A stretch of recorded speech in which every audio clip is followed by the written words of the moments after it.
real magic inside this ballpark. It's just a matter of time before somebody gets this crowd to explode. With only 13 games left in the season, time is of the essence, and there's no better time to make a move than right now. Giants Brewers next.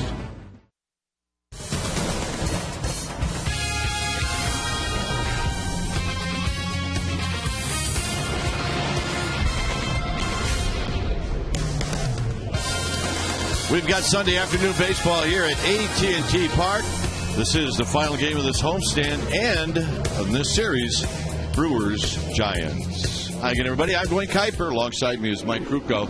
Well, this is usually where we talk about Barry Zito and how well he's been pitching. Really, it's got to be about the offense. The Giants are looking for a couple of guys to get hot, and maybe that's all they need is just a couple of guys to get hot, but something's got to turn around soon. Well, hopefully it starts today. And if you look at what has happened the last 12 starts when Barry Zito has been on the mound, there hasn't been a lot of offense. In fact, when he's pitched, they've only scored 11 runs in those 12 days. We're figuring that after 12, things starts to change, and it starts to change today. Hopefully they can get him some runs, because remember this, in his career, you get him 4 runs, he's 109 victories against 6 losses. That's amazing. All right, so we're looking for a goal of 4 runs here this Sunday afternoon. All right. When we come back, we will have the lineups on the very first pitch of this ball game right after this.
AT&T.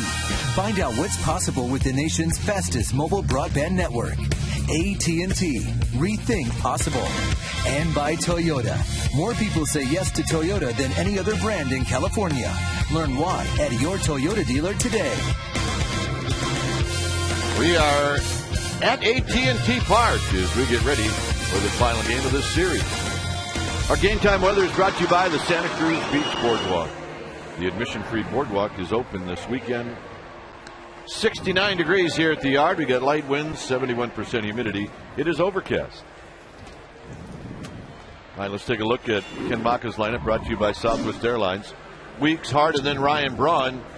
Braun's got very good numbers against Barry Zito. All 4 of those hits have been extra base hits. Then it's fielder McGee, followed by Lorenzo Cain, then Escobar, Lucroy, and Narveson. Let's check out the Giants defense. It's brought to you by Black Diamond Brewing Company. It'll be Burrell, Ross, and Guillen. That's your outfield. Uribe Sandoval on the left side of the infield. Sanchez Huff on the right side. Buster Posey, well, he'll be in the squat today, putting down the signs, and the man on the bump will be Barry Zito, making start number 31, 8-13 on the year, 4.02 ERA. Looking for some runs, some help. His last 12 outings, they've scored 11 runs for him, so that'll be something we watch today. Zito, a curveball, cutter, changeup, fastball pitcher. He'll throw a slider as well.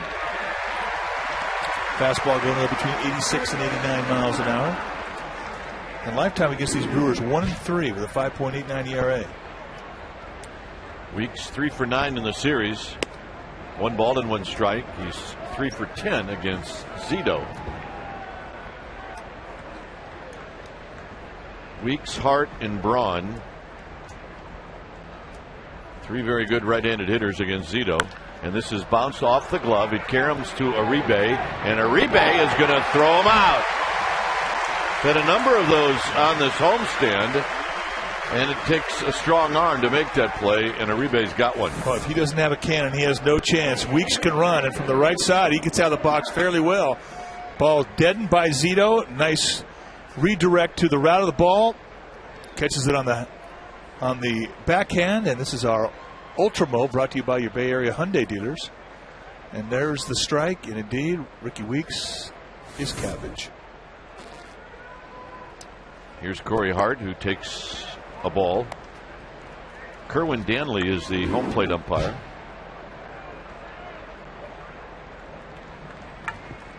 Ryan Braun to follow is Hart. Pops this one out to right field. I do believe it's going to sail into the seats, and it does. And it's 1 ball and 1 strike.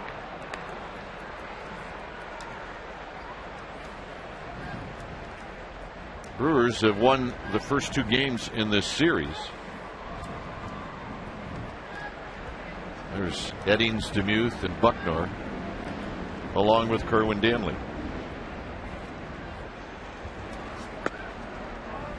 Two balls and 1 strike. Brewers shut out the Giants 3-0 on Friday, and then another low-scoring game yesterday. A 2-1 win for Milwaukee, and a swing and a miss 2-2. Good changeup. Kerwin Danley, the plate umpire, I mean, he can have a narrow strike zone. I mean, it's a pretty consistent zone. He sets it early, it stays that way.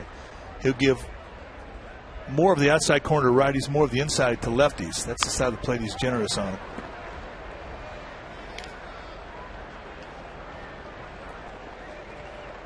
Basically, what you get from Danley, you have to earn. You've got to come across the plate with it.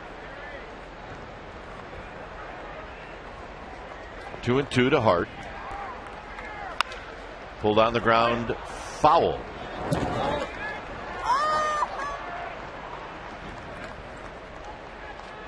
Zito had a no decision against Milwaukee in Milwaukee on July 8th. He is 1-3 lifetime.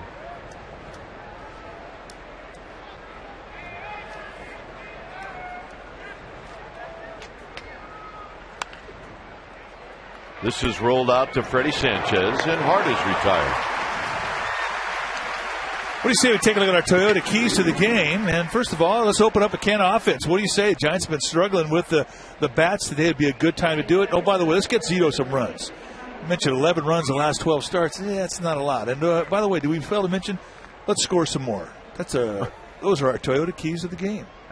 I think it definitely is a key to the success of the Giants today. Good job. Thank you. Ryan Braun standing in. Braun 3 for 5 on Friday, and he took an 0 for 4 last night. Here he swings and misses, and it's 0-1. That's called an ambush right there. He was going to go on a fastball wherever it was. He has been red hot, the hottest guy in all of the major leagues since the 1st of August. And that's hot when you consider what Tulowitzki's doing. And another strike, and it's 0-2. Guess wrong. He was guessing off speed. Tulowitzki with 2 more home runs last night or yesterday. Well, they're just underway in L.A. He might have hit one already by now.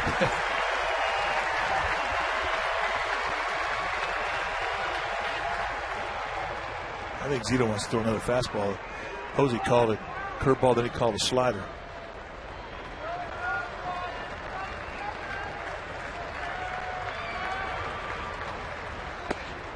Tried to backdoor with a little slider. You saw Posey put down a slider, then he moved the slider in the outside corner. And one thing about Zito, with all of his pitches, he can go inside, outside. And there aren't many guys that can do that with curveballs and sliders and changeups. And he got him. Zito off to a good start. Now it's up to the Giants. It's 0-0.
Unbelievable. They show him his secret glove. His glove,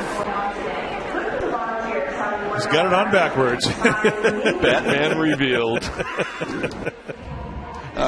Let's take a look at the Brewers lineup, brought to you by Southwest Airlines. Check that, the Giants lineup. It'll be Ross, Sanchez, and then Aubrey Huff. Aubrey Huff is having a good season. Buster Posey's the cleanup hitter. Then it's Burrell, Guillen, Uribe will hit 7th. Sandoval in the lineup against the lefty, 8th, and Zito 9th. The Brewers on defense will set it up this way. It'll be Braun, Kane, and Hart. That's your outfield. Escobar, McGee on the left side. Weeks and Fielder on the right side. LaCroix in the squat that they put down the signs. And on the hill will be Chris Narveson, the 28-year-old left-hander out of Wilmington, North Carolina, 6'3", 205-pounder. Here are his numbers. 26th start of the year for him. And you see the 5.05 ERA in those 25 starts. That hasn't been the case of late. His ERA in the month of September is in the 1s. And you will see one of the best changeups in the National League Central today with Narveson. Well, one of the reasons Narveson's ERA is so high is the Giants dropped 9 earned runs on him in 3 1/3 innings in July.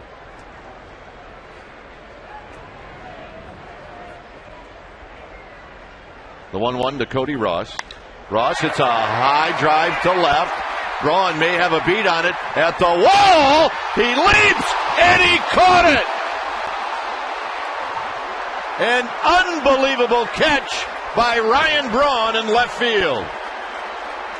Cody Ross cannot believe it. I cannot believe it. That's one of the best over-the-fence catches we have ever seen in this ballpark. Ryan Braun, watch his path, had to go a long way, timed it perfectly to the backhand, goes up and over and snow cones it and takes one right off the stat sheet of Cody Ross. What a great play. How many times have you heard the home audience give the opposition a standing ovation on a catch? What a play. Sanchez takes a strike. Now that's kind of how it's been going. Sanchez hitting .287. They're still buzzing in the ballpark about that one. That was a brilliant catch. All right, one more look. Ryan Braun going up, over, and brings it back.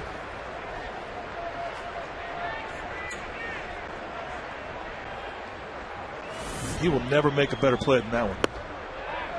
3-1 to Sanchez. Hey, we want to say happy birthday to Monroe Bear, 88 years old today. Huge Giants fans, has not missed a pitch this year, and he's followed the Giants since they were back at Seal Stadium. Base hit past the diving Escobar. He's not missed a pitch? Monroe Bear has not missed a pitch, and he's followed the Giants since they opened it up in Seal Stadium in 1958. So, Monroe, happy birthday. So, happy birthday, Mr. Bear. I think Mr. Bear deserves some runs today, don't you? I would say so. Aubrey Huff hit a home run off of Narveson in that start in July. He will stand in with Sanchez at first, 1 out. And a strike on the inside corner, and it's 0-1. You've had guys make great plays on you. What do you feel like after a guy snags a play? Especially your first at bat? Oh, man. You want to just yell at him? There's a high fly ball into straightaway center field. And it'll be Kane who puts it away.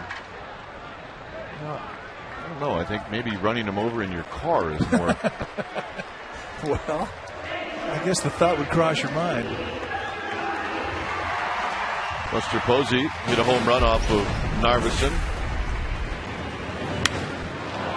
Did that at Miller Park. I think that was one of 4 home runs he had in that series against the Brewers.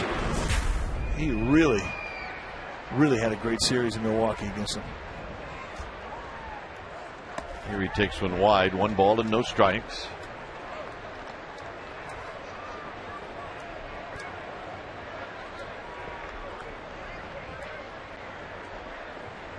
Pat Burrell to follow.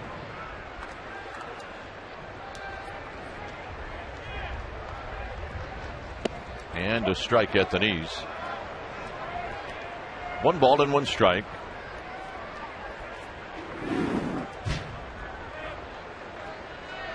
Mr. Posey 1 for 7 in the series.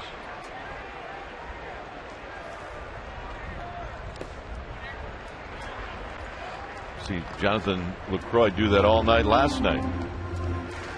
We are impressed with LaCroix's capabilities defensively. I mean, he really blocked the ball well last night, especially with Giovanni Gallardo on the hill, who threw a lot of big curveballs in the dirt. Not one got by him.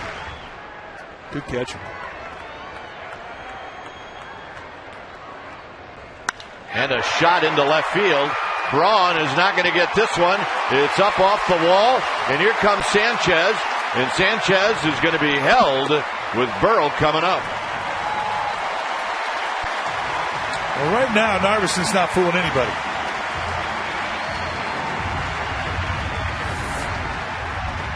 Buster Posey, it's a down and in cut fastball.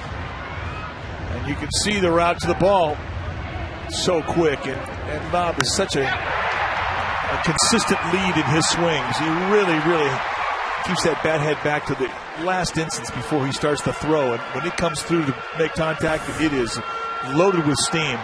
That ball just jumps off his bat. Here's Pat Burrell. 2nd and 3rd, 2 outs.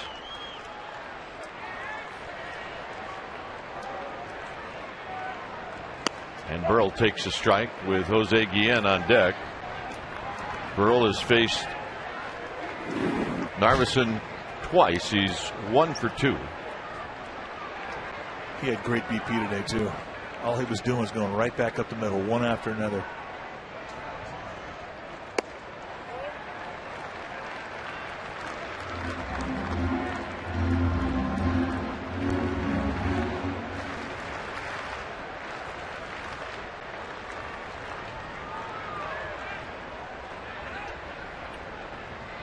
And the 1-1 pitch to Burrow, and Burrow pops it up. It's 1-2.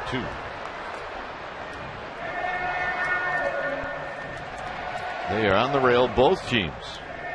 Expanded rosters. You got to fight for a spot. That's not the only guy there. Well, now there's two without hats on. If you make it out, you can't wear your hat. That's just the way it goes. 1-2 to Pat Burrow. 2-2.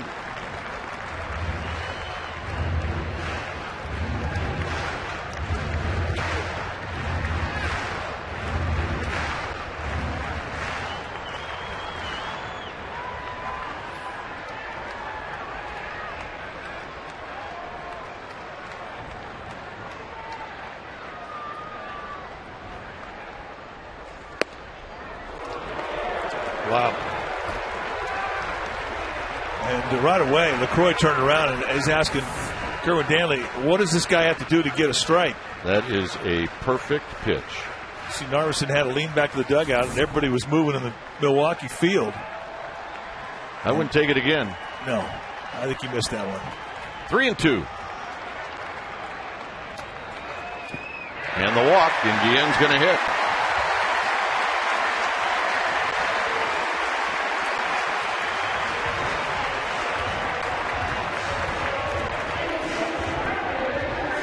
The other thing you notice, Mike, in this inning, the ball seems to be carrying today. Well, if you look at the flags, there's not a lot of action out there at all. And when it doesn't blow here, this ballpark can get small. Just a trickling of wind. And we're seeing big time carry to left field.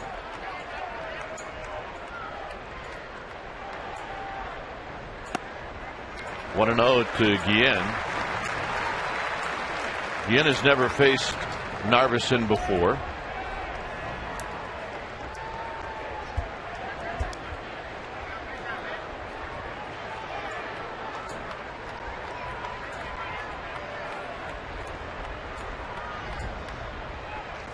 High drive, left field. This baby is out of here.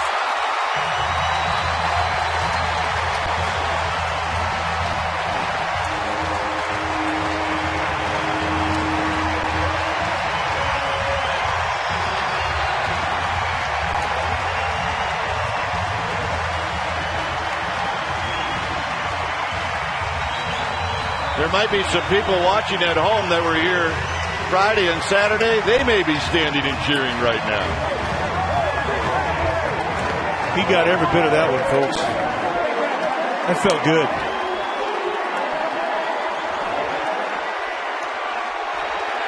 Giants been looking for that swing of the bat for 3 days.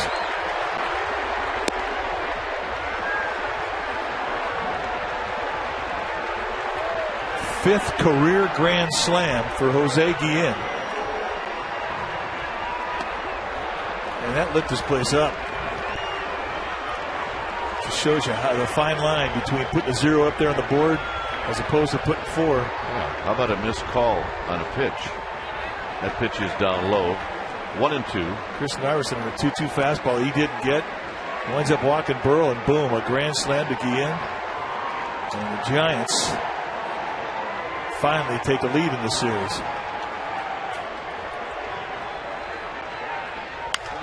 On the ground to third. McGee's got it on one hop, and that'll end the inning. Here's the pitch and the swing. It's bye-bye, baby. And with one swing of the bat, it's 4-0 Giants.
4-0 Giants. Here's Zito to Prince Fielder, and there's a strike.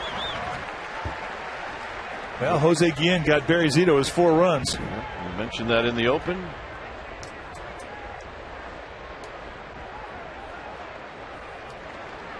Mr. Bear's happy, and there's a strike.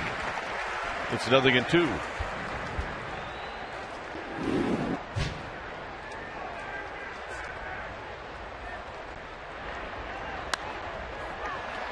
Fielder pops this one up on the infield. It's going to be Uribe calling off Sandoval. Well, let's take a look at it again. Jose Guillen getting a challenge fastball out over the plate at the knees. And he hit a mammo home run. Yeah, I never did see where it landed. I knew it landed in the bleachers. But that's what you call getting all of it. Here's McGee, Casey McGee. By the way, you had a birthday wish, I do too, for Lou Biggio, who's 90. Faithful Giants fan. Goes to spring training every year. He's a good friend of Ben Potenziano. As there's a bouncing ball, Sandoval cannot get a handle on it, and his throw is offline, and it'll be a base hit for McGee. So Lou Biggio, happy birthday. Well, if you're looking to purchase potential postseason tickets, you can get individual game tickets for the Division Series, and all you have to do is go on sale to the public on Tuesday, September 21st at 10 a.m. Tickets available online. You go to sfgiants.com or call 877-4SFG-TICKS. Tickets are not available in person at AT&T Park ticket windows or Giants dugout stores.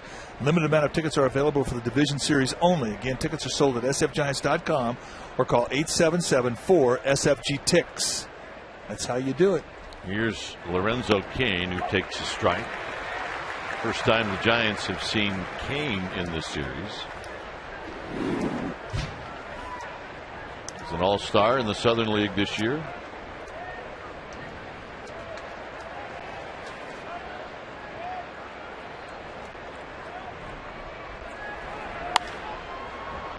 Down the right field line, that's going to drift into the seats.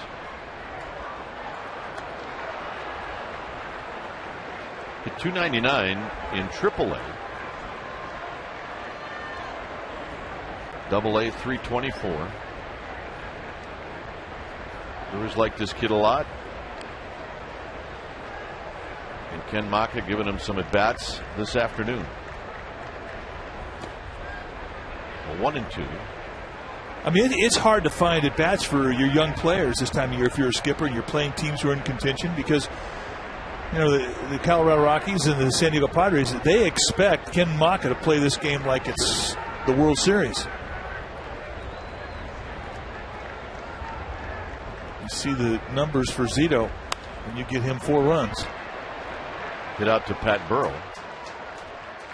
All right, let's check in with Scott Reese at our Comcast Sportsnet studios.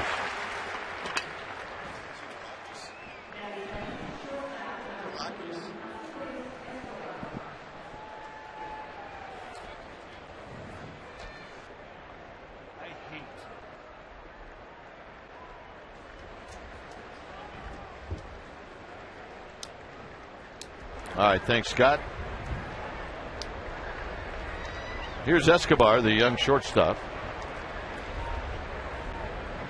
You know, Mike, going back to what you're saying about it's hard sometimes to find at-bats for a guy like Lorenzo Cain when you're playing a team that's in contention. It's likely that if the Brewers hadn't won the first 2 games in the series, Cain would not be starting today. Yeah, you're right. The fact that they won the first 2 games gives them a little bit of a cushion.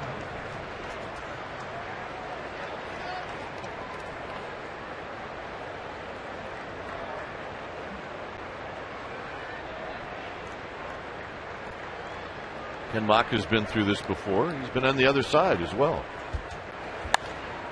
High and foul down the right field line and out of play. It's 1-2. I mean, that's the one thing about high school and college. You play against a set of guys a year. The next year you're playing against a different set of guys. And the minor leagues, it's pretty much the same thing. But when you get to the big leagues, you're playing against the same guys year in and year out.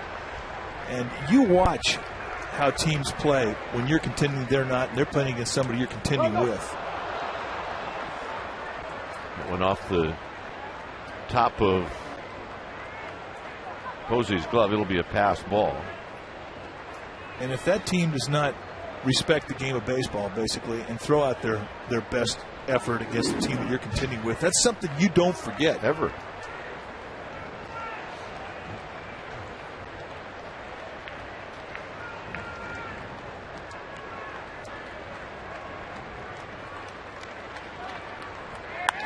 Hit on the ground to Uribe. And the Giants shortstop will throw out the Brewers shortstop, and that'll end the inning. No runs, a hit, one left. It'll be Sandoval to lead things off.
To the game, we have some great new interviews for fans to enjoy at csnbarea.com. I told you yesterday I got a chance to interview Giants first-round draft pick Gary Brown. I also have a new edition with DeRosa up and ready for you to watch, and a brand new Amy G's Giant exclusive with none other than the gentleman who just hit a grand slam, Jose Guillen. Guys? All right.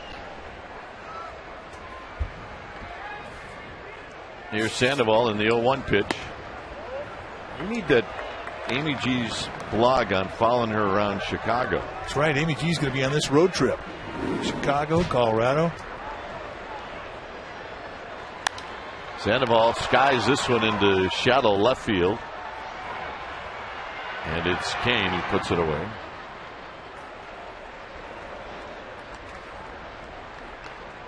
One out, and then I'll bring up Barry Zito. It was interesting. Bill Schroeder, the TV analyst for the Brewers, came over and said, you know, the thing about Narveson, he's been really good, but one thing that he'll have a problem with is if you get him, it usually happens in the first or second inning. I guess you watch a team all year, you know them pretty good. Well, indeed, the Giants with an opportunity in the first, and they put 4 on the board on him. Zito on the ground. This will be a one-hopper to Escobar. And Zito's retired. Giants Baseball is brought to you by the Solar Company. Call 877-60-SOLAR or visit thesolarco.com to learn about their lease option, which expires on October 15th.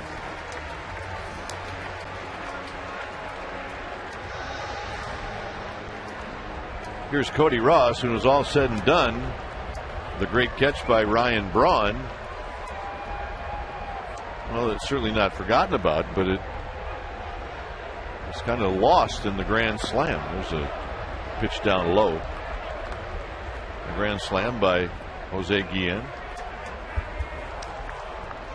So he had a home run taken away from him, and he'll be thinking about that the rest of the day.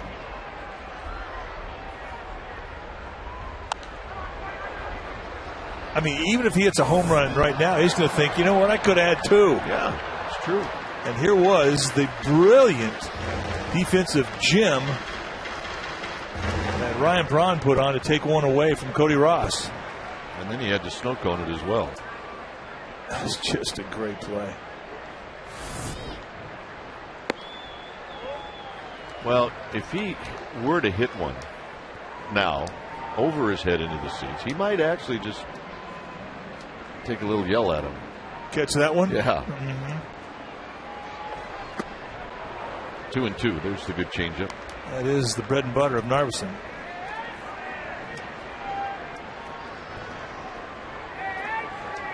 The Cody target's up.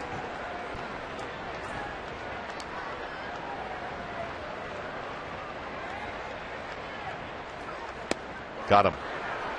And that'll end the inning. Third inning coming up, 4-0 Milwaukee.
One comes from Cole in Newark.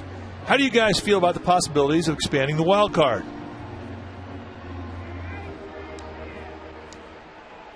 Smoothie. I didn't know that there was a possibility they might do that. I think if they want to extend the first round from a 5-game playoff to a 7-game playoff. Oh, that's the question? I don't know. Well, then that's...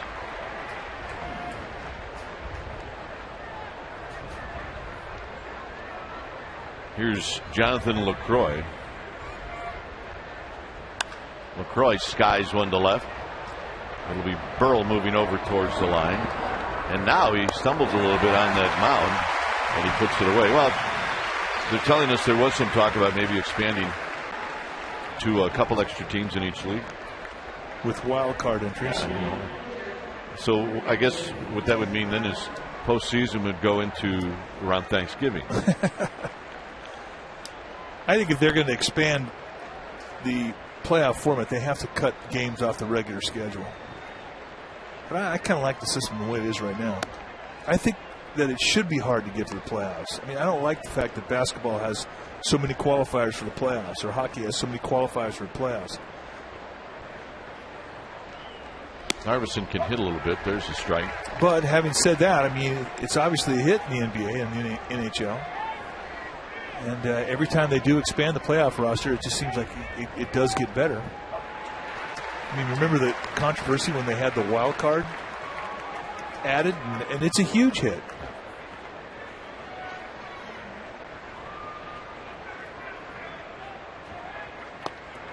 Narveson out swinging. Second strikeout for Zito. All right, let's check in with Scott Reese one more time.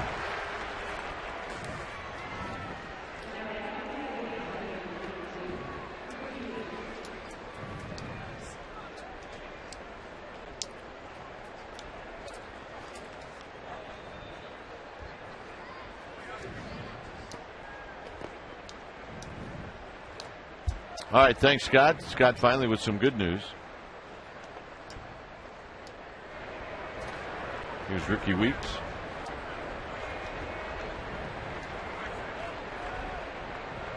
Weeks takes a fastball high.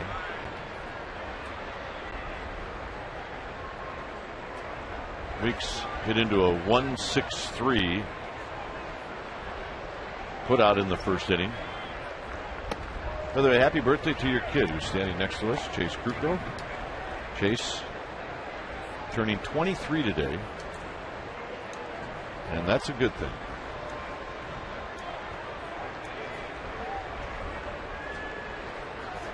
Swing and a miss. 2 balls and 1 strike. And, you know, I've heard you say he's your favorite of all the boys. Jeez. No, I have. You're going to get me in trouble. Privately, I've heard you say it. Yeah, he's my favorite. Yeah, well, he has his good moments. Then again, he's got those other ones, too. He's your favorite. 2-1 pitch is high, 3-1. That's great. My phone just lit up. There's 3 texts here from my other 3 sons. Right, he's your favorite.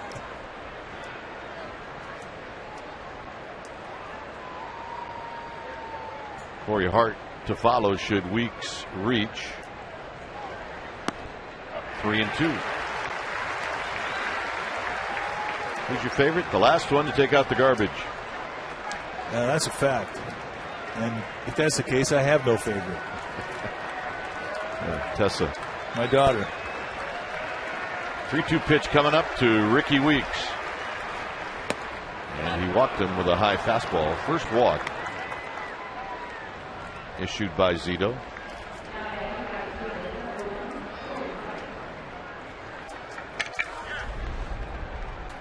August 25th, Giants were 6.5 back. Rockies were 10.5 back. And today, everybody's bunched together. Everybody. Look at the loss column. Everybody has the same number of losses, and that's what you look at.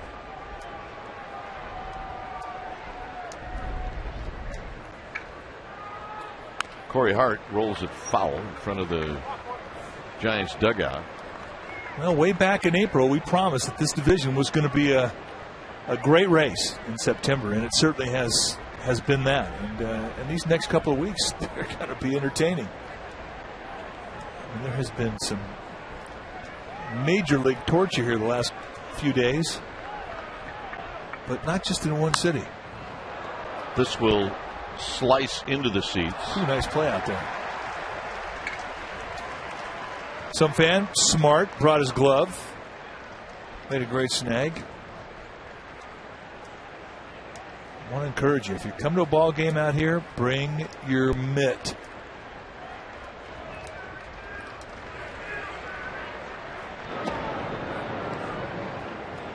Now, let's take a look at this fan's effort. How good was it?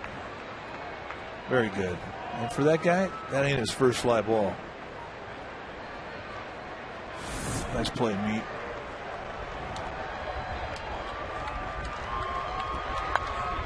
Foul back. It stays 0-2. He went right in the guy's beer. Or it splashed the beer in front of him. It's in a cup holder right next to the fence. Right there. It hit the fence and it spilled beer over everybody. Oh, 1-2. Has he pulled it out yet? Well, you see all the splashes on the side of the railing there. Somebody got a bath. That's all I can tell you.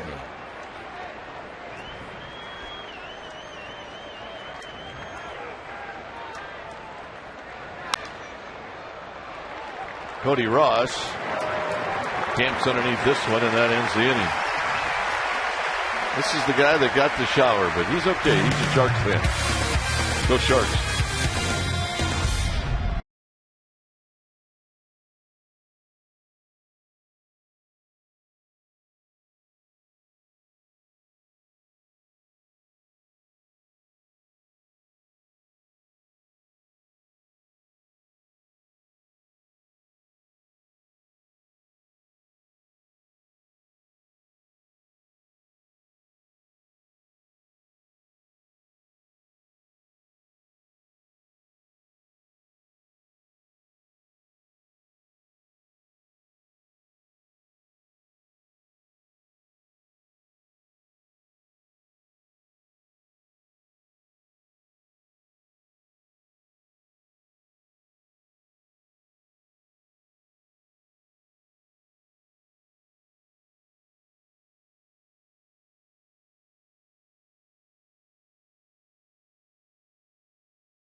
4-0 Giants as we head to the bottom of the third inning. Freddie Sanchez will lead things off.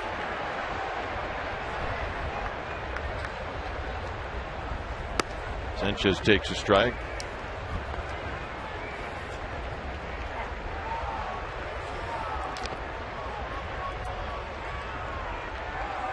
Next pitch is down low. Sanchez, a 1-out single in the first, and that's basically we've got everything going. Huff to follow. 1-2, a big swing and a miss. Slider. It's a heavy mist that's coming across the field right now.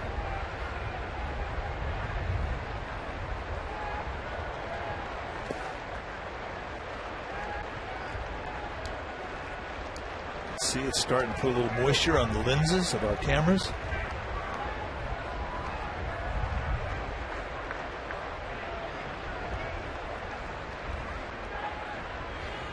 Sanchez hits one right back to where it came from. 1 out.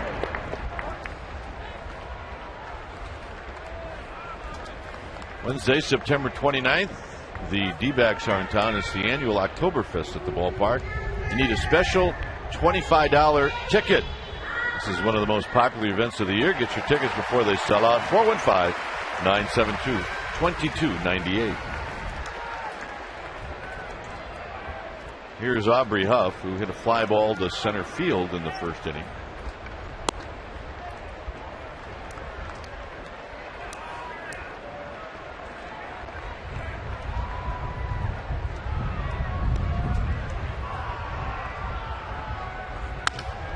Right at Prince Fielder, 2 outs. I don't think Prince Fielder ever moved his feet. Hey, how are the Dodgers doing? Well, they're down 6-1 in the second inning against the Rockies. Thank you for asking.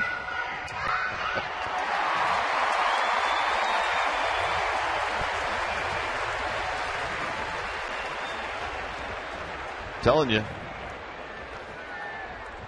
Alfred Hitchcock, Stephen King, they would love this yard.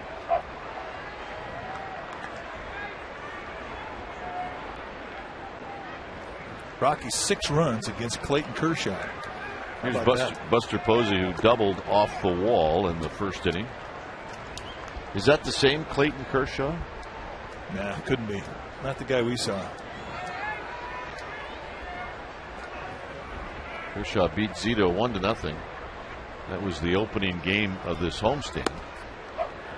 And that's when the Dodgers only had 1 hit and they won.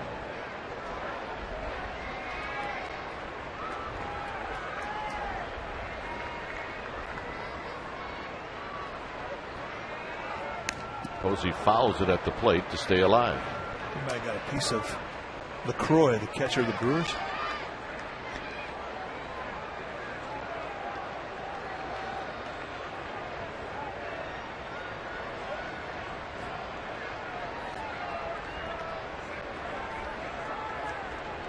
We did a great job last night working Giovanni Gallardo. 1-2 pitch to Posey. Posey pokes at it and stays alive. Yeah, he fought out some fuzz right there. That's a good pitch with the 1-2 count.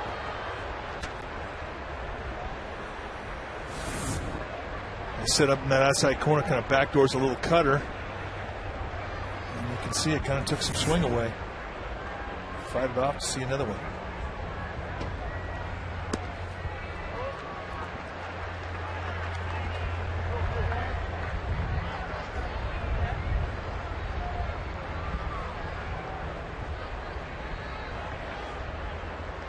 On deck is Pat Burrell. On the ground, foul. All right, there, ball dude. Doug Kirk making a play. We got to get Doug some new shoes, man. He is out of uniform. Yo, Doug. This is not the Beta Breakers, for crying out loud. Little dribbler foul, and it stays 2-2. He's into comfort. Actually, didn't I see you have those the other day? I did. Your dogs were barking and whoop. I think yours are a little better looking. Yeah, if your dogs are barking, man, that was a good touch there. Cover. Inside to Posey, it's 3-2. It's been a good at bat. Next pitch will be number 10 in the AB.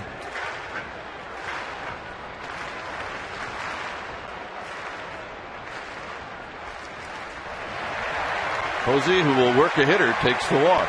Or who will work a pitcher, I beg your pardon.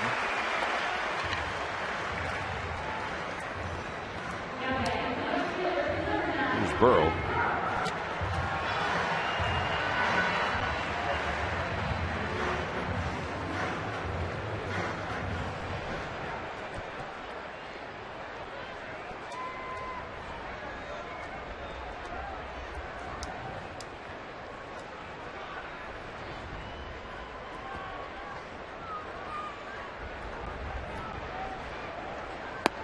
Burrell takes down low. Took a big walk in the first inning before Guillen hit the grand slam.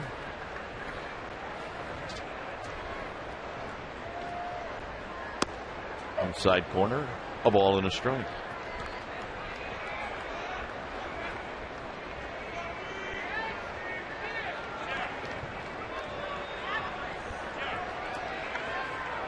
Guillen to follow. On the ground, Escobar playing Burrell to pull, and they'll go the short way to end the inning. No runs, no hits, a runner left after 3, 4-0 Giants.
Lead for the Giants. There you see the Giants dugout store. Mike and I, before it opened this morning, took a walk through there to check out some of the new merchandise, and they have got some fabulous stuff. Oh, they do. I mean, the dugout store just keeps getting better every year. Hats, they've got hats that will make you smile. Jackets, jerseys, sweatshirts, t-shirts. Oh, and don't forget panda hats. Check out the dugout store. It is a lively place once it opens. And get here early and go to the public house and have yourself a meal or a cold one before the game or after the game. And the public house is open year round, as is the Giants dugout store. Here's Ryan Braun. Zito on one pitch, 1 out. All right, time now for our trivia questions brought to you by AT Rethink Possible. The question today, who are the only 2 left-handed batters besides Barry Bonds to hit 10 or more home runs in a season here at AT&T Park?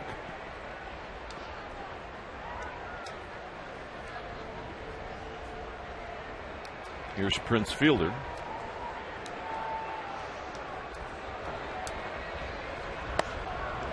Big swing and a miss. No balls and 1 strike.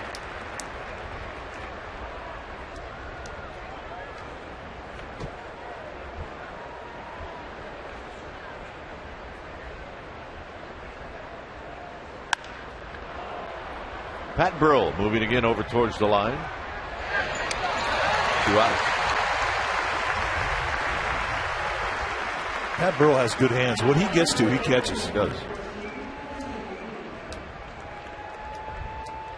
Here's McGee. McGee's got the only hit. He hit one over the bag at third that Sandoval made a nice play in getting to it, but he couldn't make the exchange to have any opportunity of throwing McGee out, so it was an infield hit.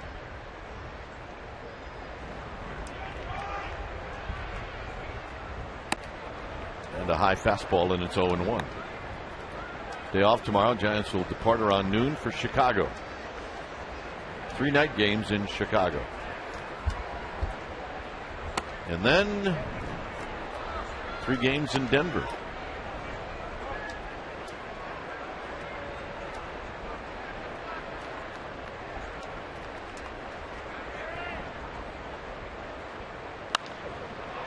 You know what you pack, Mike, for the Denver series?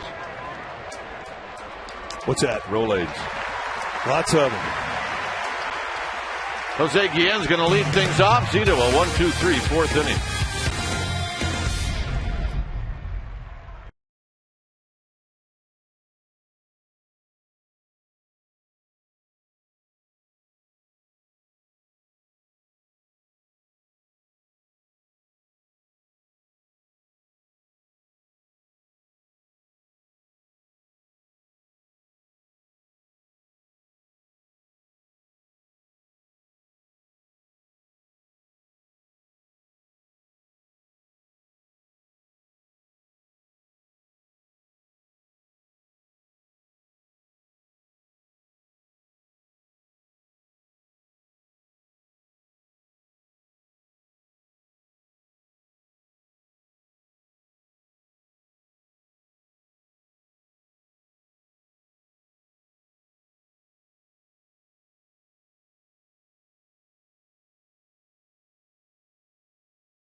At bat, bases loaded, 1st inning, and he yanks one deep into the stands in left field, a 4-run grand slammer. That's our Dodge Ram drive, and that's where we are right now, 4-0 Giants. Happy birthday to the voice of the Giants, Rennell Brooks Moon. Really? Rennell has like a birthday one every 5 years. That's true. Yep. There's Rennell. She is fantastic. Yeah, swing and a miss. 1 ball and 1 strike. It's a shame she doesn't have a whole lot of personality. Yeah. Bounces around here. They're smiling. The 1-1 pitch to Guillen, with Juan Uribe to follow. And then Pablo Sandoval.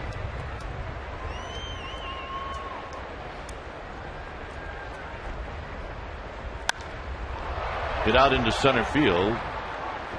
Lorenzo Cain broke back, but now he stops.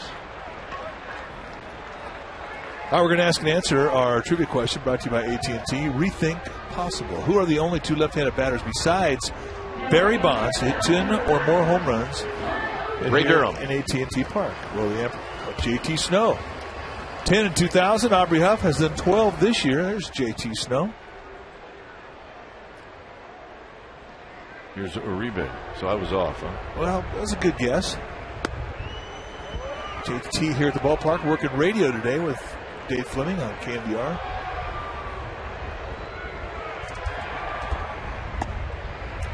Put the camera on JT long enough, he will embarrass the family. Yeah, it's true.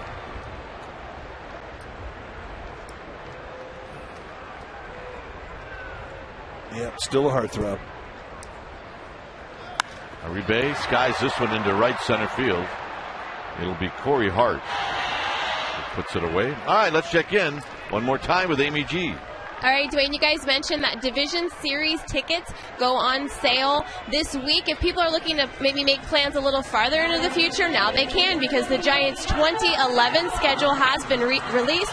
You can check it out at sfgiants.com. As it stands, the Giants will open in LA on April 1st. Don't mark that in pen, because they're still trying to work out whether or not they're going to play a 2-game series in Taiwan. What you can put in pen, April 8th, right here at AT Park. Giants take on St. Louis. Gentlemen?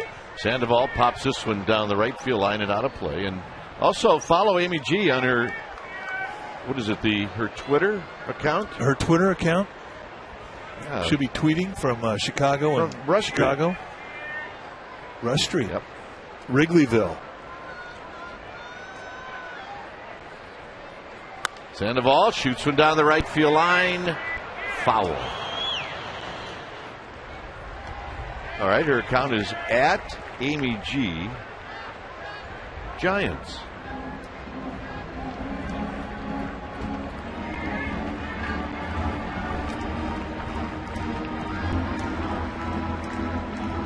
Giants had such a good record with Amy G on the road, they said she's going again. Yeah, that's how it works. If you're good luck, you're making the trip. You're on the plane. Sandoval choking up a little bit. I don't believe Sandoval in his wildest dreams or nightmares thought that he'd be hitting 8th at any point in the season when they left spring training. Shoots this one into center field, a base hit.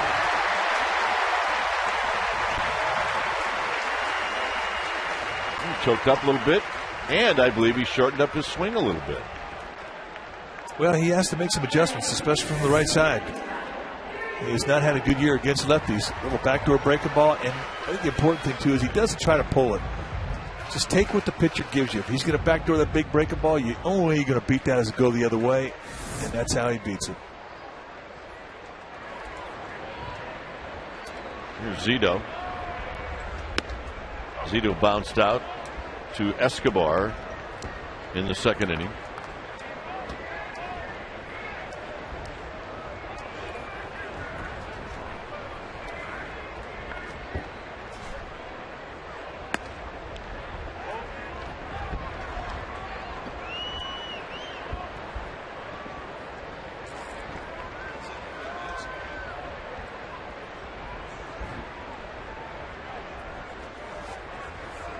Zito on the ground to third. McGee's got it. He will go to Weeks, and that will end the inning. No runs, a hit, one left through 4-0 Giants.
That's where they catch the tilapia for the Friday night meal here at the ballpark.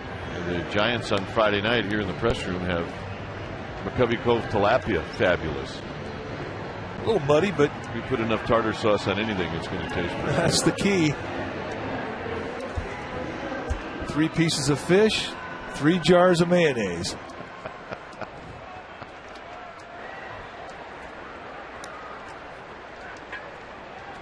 It'll be Lorenzo Cain to lead things off. Cain hit a fly ball to left field in the second.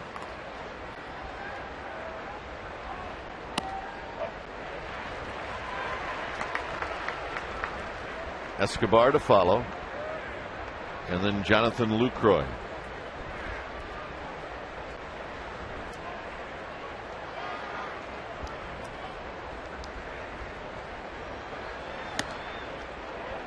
Zito with 53 pitches. Big high breaking ball that sort of spit out of his hand. He hasn't had many of those curveballs do that. He's had a real good feel of that pitch today.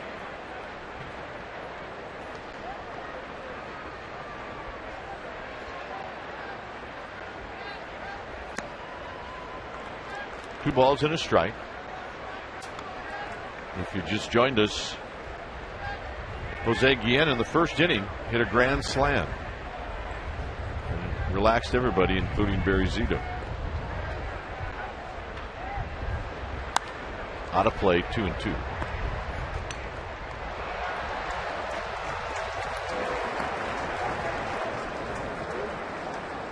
Michael McClendon in the bullpen.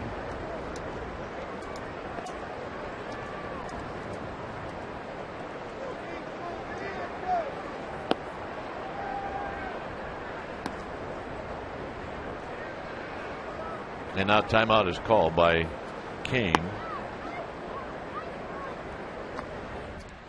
Well, Zito wants to throw a curveball.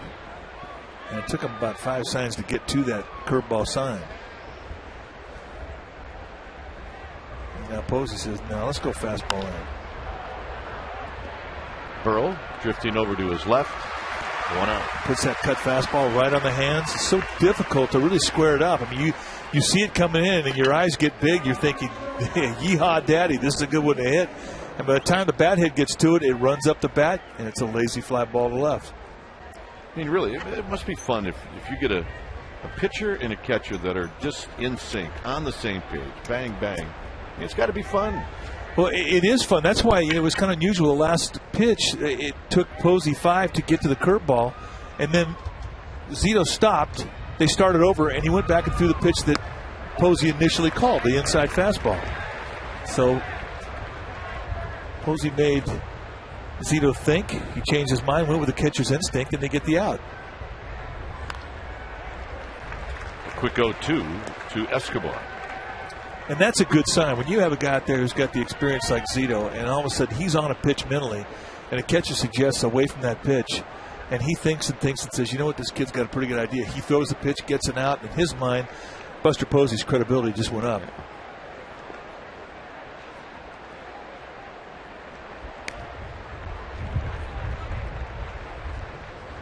That last one get Posey?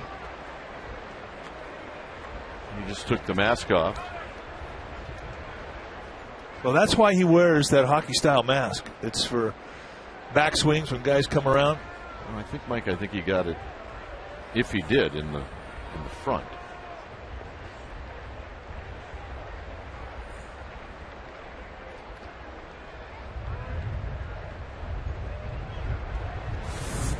Let's see where he got him. Watch the mask of Posey.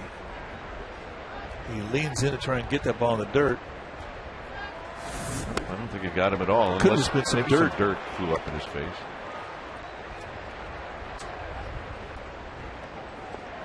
He got banged in San Diego in the 9th inning of the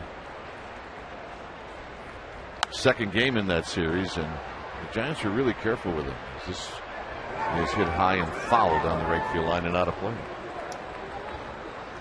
Well, you have to be. Giants remember all too well what happened to Mike Matheny, and they certainly don't want to have that happen to this young ball player who has such an incredibly promising future.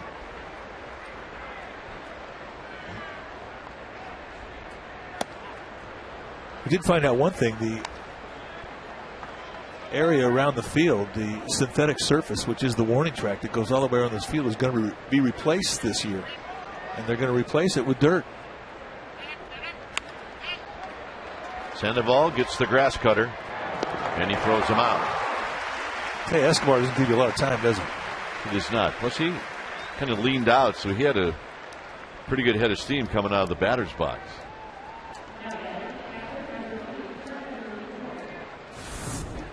All right, let's take a look at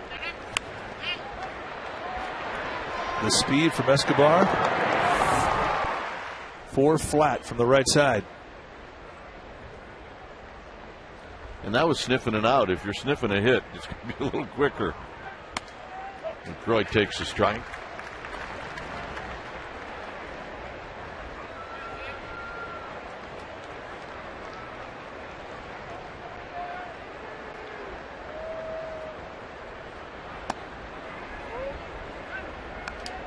Giants with 4 runs on 4 hits. The Brewers only have 1 hit. That was the McGee single in the second.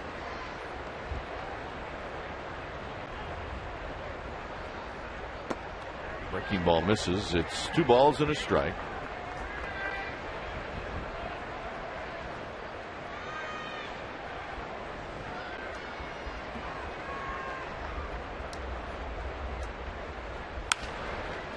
Sandoval to his left. Side retired. Zito, another 1-2-3 inning. Giants are coming up.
Only 6 regular season home games left here at AT Park. Put them on your calendar. September 28th, Giants taking on the Arizona Diamondbacks. It is Filipino Heritage Night. And the 29th, it is another game against Arizona's Oktoberfest night.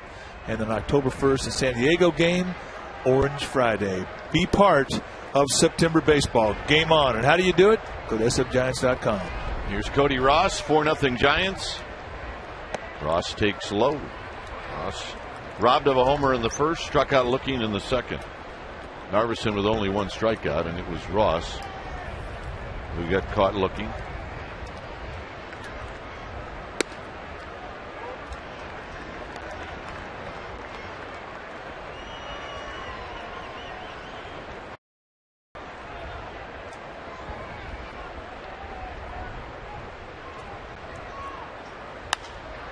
Skies it to left.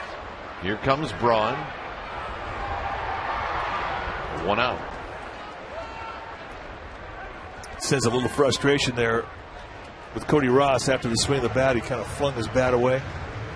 You know he's still thinking about that home run that got yanked from him. Absolutely.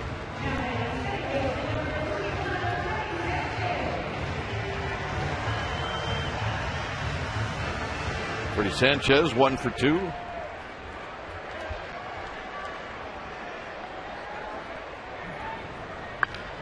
Drives it to left.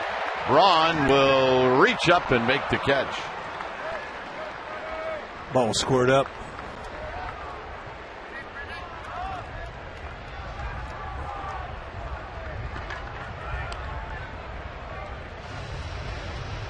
So Pretty Sanchez with a good at bat. Here's Aubrey Huff. Huff is flied out. He's lined out.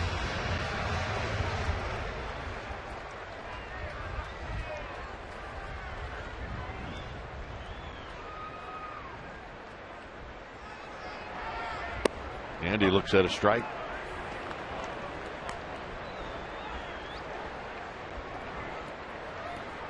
Iverson with 75 pitches here in the 5th inning.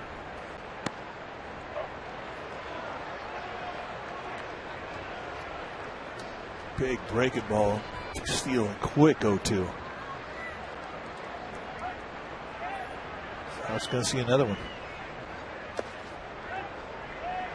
Man, that's a tough take right there because he didn't think the last one was a strike. And in that situation, when you have one wide called a strike, you're thinking, all right, I got to cover it up.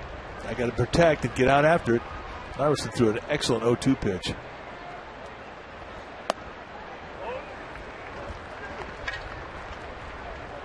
Two and two.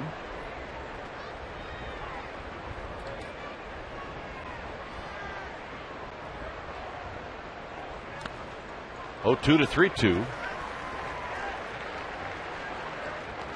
for Aubrey Huff.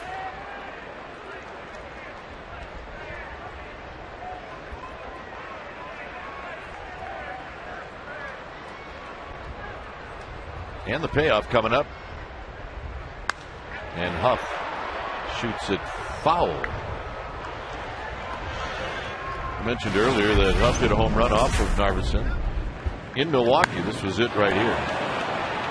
Mistake above the belt, and he just said thank you very much. Huff and Posey in that series were a two-man wrecking crew. And the walk. From an 0-2 to a walk, that's a great at bat. Third walk of the day for Narveson.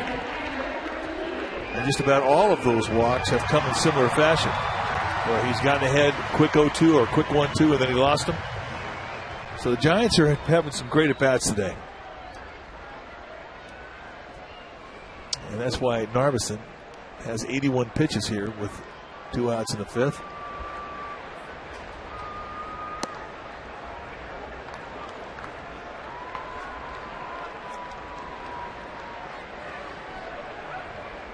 Posey doubled in the 1st, drew a walk in the 3rd. Bruce Bochy basically has said, kid, no days off for you.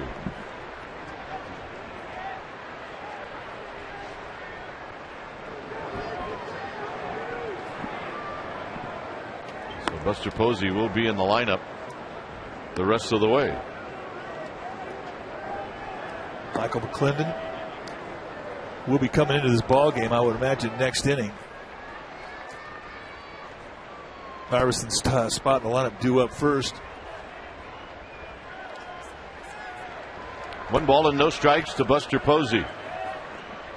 Posey swings and misses. With his spot due up, you know McClendon's going to get a chance to pitch. But if the Giants go big in this inning, McClendon will come into this inning.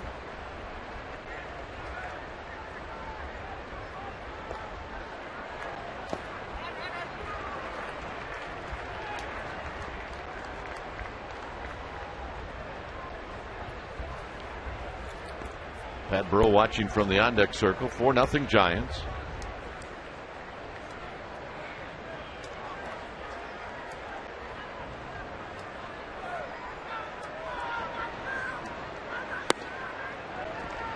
Good eye. I mean, and those low balls are tough to take because Kerwin Danley, I mean, he likes that low ball. He'll call a low strike, man. So I think you said pretty much about everybody in this crew, this umpiring crew for the most part, prefers the low pitch. Runner goes. Posey high down the right field line. And out of play.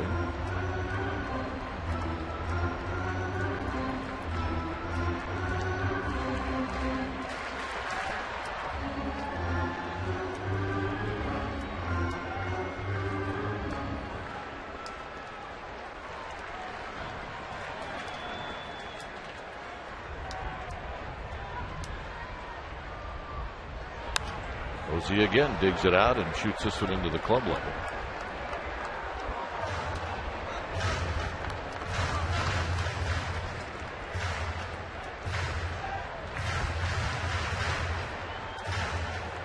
Pose with me, Posey. Yep. That's the first time we've seen a pose with me, Posey sign, I gotta tell you. And Posey takes the walk.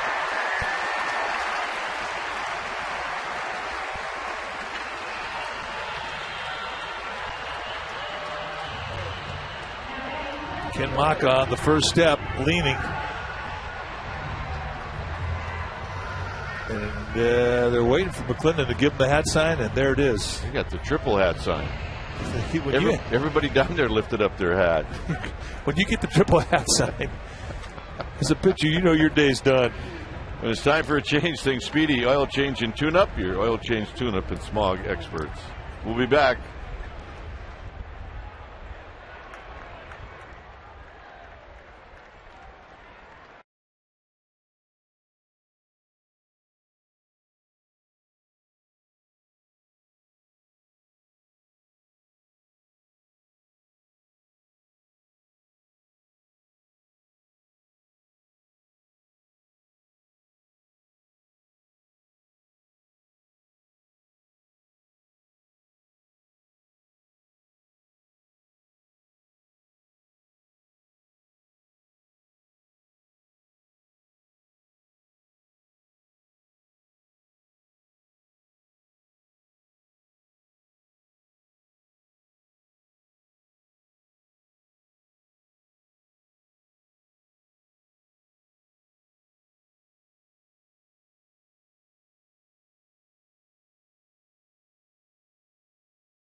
Of the San Francisco Giants and may not be reproduced or retransmitted in any form, and the accounts and descriptions of this game may not be disseminated without the express written consent of San Francisco Baseball Associates LP.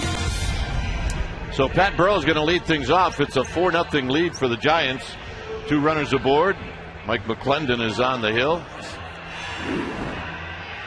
Take a look at McClendon's numbers. 11th game this season, 1-0. 3.38 ERA, 10 strikeouts in 13 1/3. First chance we're getting to see this guy.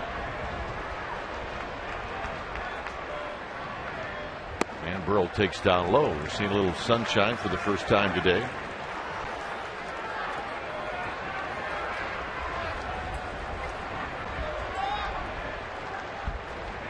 Burrell has walked and he's bounced out to short. 2 balls and no strikes.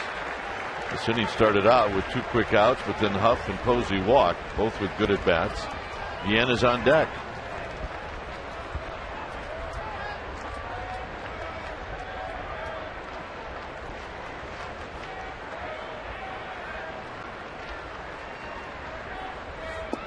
And a strike. It's a good curveball. He throws a 2-0 curveball.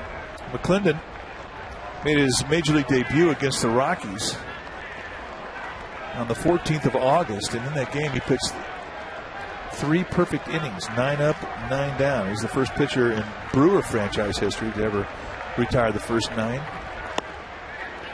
And that's what you feature. He's got a nice little curveball and a sinker. He'll go high 80s, low 90s, depending on the grip. But he's a strike thrower.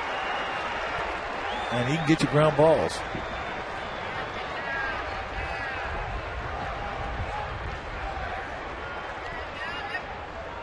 And Burrell takes the walk, and Guillen's going to hit again with the bases loaded. Well, the last time he was up in this situation, the first inning, here's what happened. It's our forward right choice. Narvison, a challenge fastball right out of the middle of the plate, and see you later.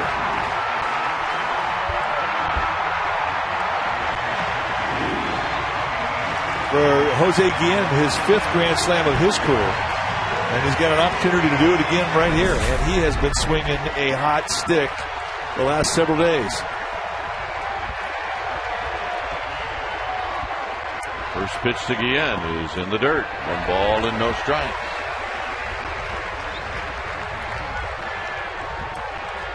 This is a rally for free. 3 straight walks. And immediately, LaCroix coming out there to try and calm his right-hander down. And then here comes Rick Peterson, the pitching coach for the Brewers. And he'll attempt to do the same thing.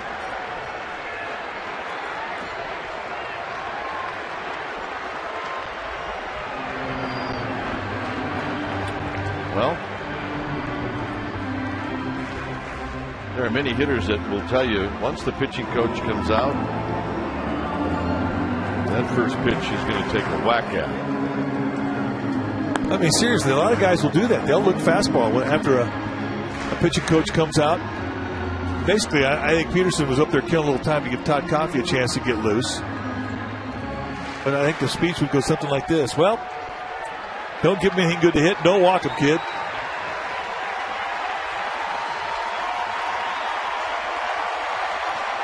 1-0 to Guillen. On the ground, foul.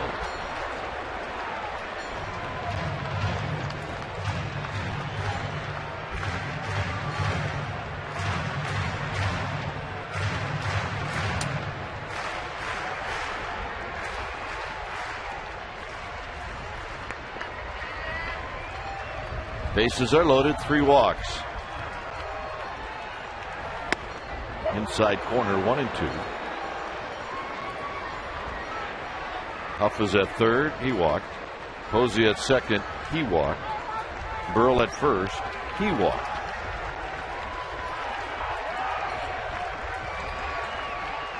Guillen with a base hit up the middle. Huff scores. Here comes Posey. He's going to score. And have a day, Jose Guillen. 6 RBIs this afternoon. And they've all come with 2 outs. And that's icing on the cake. Guys were looking for that bat to step up, and Guillen has done that today. Gets a curveball off a guy he's never seen before. They exposed a little room right back up the middle. They played him the pull. He found a break in the defense. And the Giants take a 6-run lead. Watch the head stay right on the ball. Beautiful swing. Here's Uribe. Uribe takes low, a breaking ball.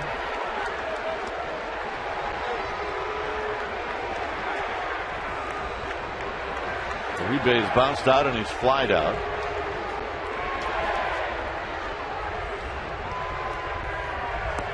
Two balls and no strikes.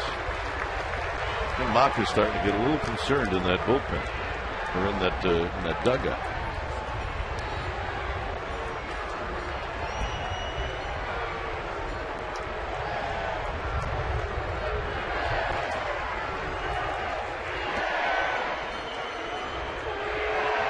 On the ground to third, and McGee will step on the bag to retire the side.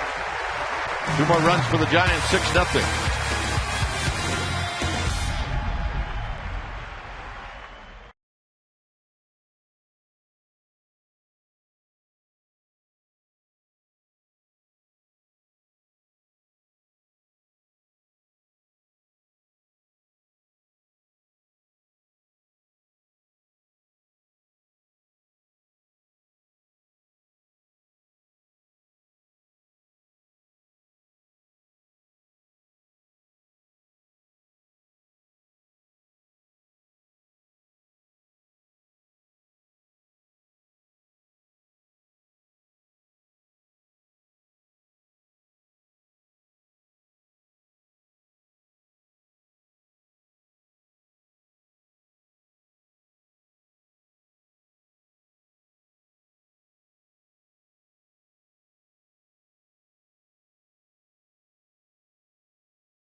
game started offensively for the Giants.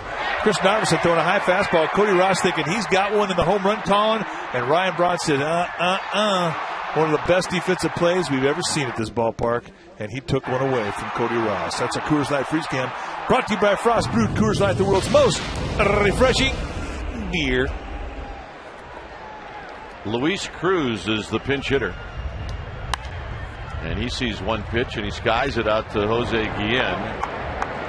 And on one pitch, Cruz is retired. And let's check in with Amy G. Well, guys, if you're wondering if Cody Ross means to wear his eye black like that, he does. I talked to him about it a couple weeks ago, and he said he's not a big fan of the vinyl patches, the no-mess eye black. He goes old school. And when he was in Florida, his then teammate Dan Ugla and Cody had some fun with it and started streaming it down their face. I asked him, I said, does it ever get to an obnoxious level? And he said, I might be pushing it to the obnoxious level, gentlemen. It's the fun level, Amy. Come on. Here's Ricky Weeks. Weeks is 0 for 1. Hey, if your eye black gets a couple of horse laughs in the clubhouse this time of year, perfect. If you saw Cody Ross's son Hudson, you would realize that the apple doesn't fall very far from the tree. Yeah.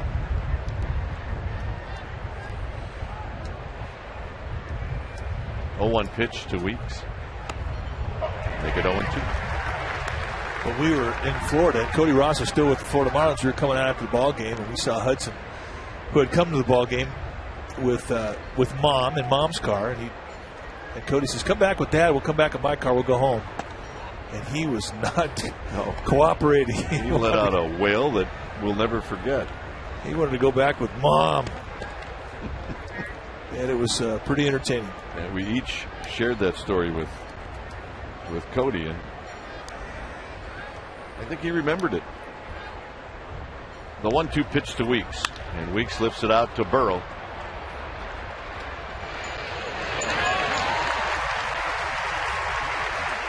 A little reminder, Bloomberg Sports, the leader in data analysis, has developed an analytical product being used by baseball clubs. There's also a product for fans. You can improve your fantasy player, track your favorite player and team. All you need to do is go to BloombergSports.com for details.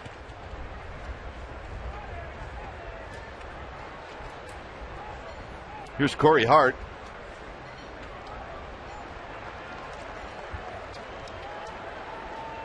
Bruce Bochy was asked before the game about Edgar Renteria's condition, and he said that he's not available to start today. Hopefully, Bruce Bochy said that Edgar would be ready to go in Chicago. On the ground towards the hole and into the hole, and it's a 2-out base hit, the second hit for Milwaukee, with Ryan Braun now coming up.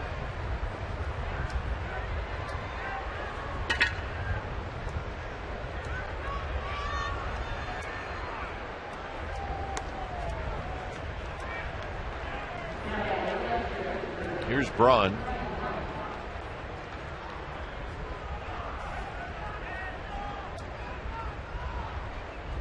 Barry Zito has been masterful. You can see the pitches count, very stingy. Look at the fourth inning, just 6 pitches in that inning to get 3 outs. One of the best front runners that baseball has seen in the last 10 years. I told you, you get this guy 4 runs and it's pretty much over. 109-6. That's his lifetime record when you get him 4 or more runs. And that's remarkable. 109 wins against 6 losses. 60% of his starts since he's been a Giant, Giants have gotten 2 runs or less for him.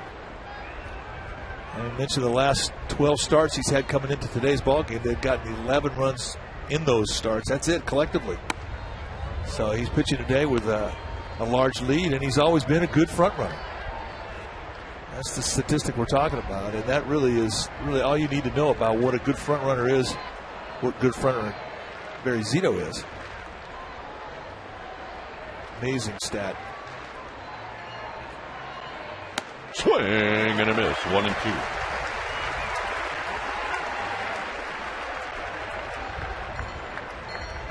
Braun steps out.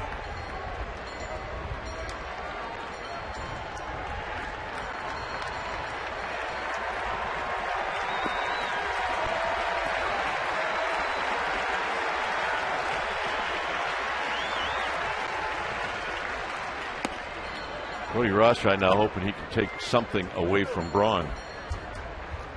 Like some diving catch in the gap to end the inning. Just for a little payback because of the home run that he took away from him? Yeah. Now, do you seriously think about that as a defensive player? If they're not letting me get any hits, I'm not going to let them get in.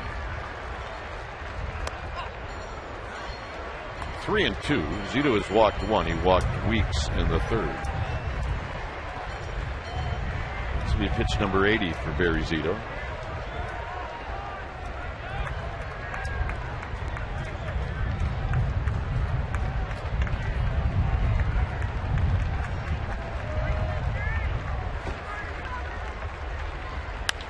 Hit to left field.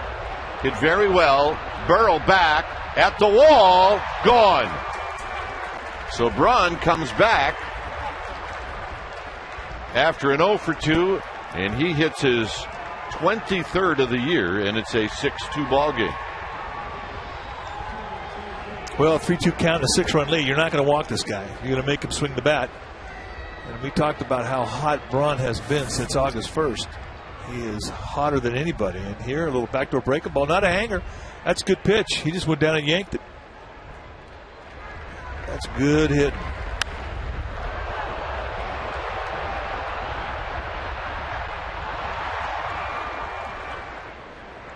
See, it's a changeup. Circle change. The Ultramo swing or camera lets you take a look at that compact swing. Starts slow, finishes slow, but in between, lightning.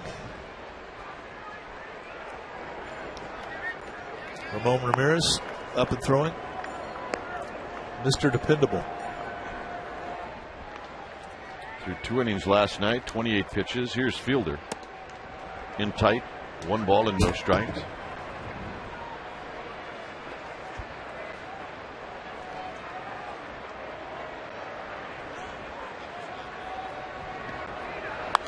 Fielder pops it out of play.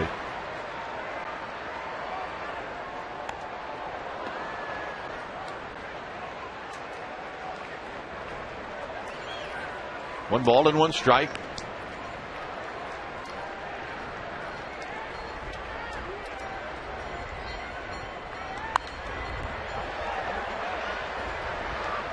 That's a pop-up. It's got some hang time on it. As a fan, if you catch that one, you're going to have to earn it.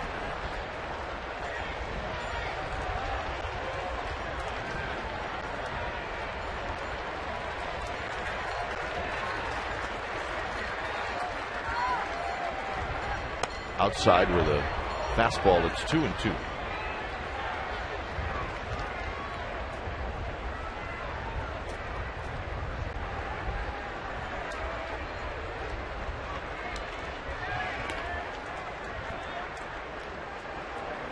And he got him to end the inning. 2 runs on 2 hits. Giants are coming up.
to you by Farmers Insurance. To find your local Farmers agent, call 800-FARMERS today. By Xfinity TV, phone and internet, reinvented. And by Verizon Wireless. Introducing the Droid X, the next generation of duds. All right, let's check out our McDonald's game summary. It's a 6-2 lead for the Giants. Braun has just hit a home run. Narveson went 4 2/3, allowed 6 earned runs. Ian's got 6 RBIs in this game, and Zito has been very good. That's our McDonald's game summary. And it'll be Pablo Sandoval to lead things off.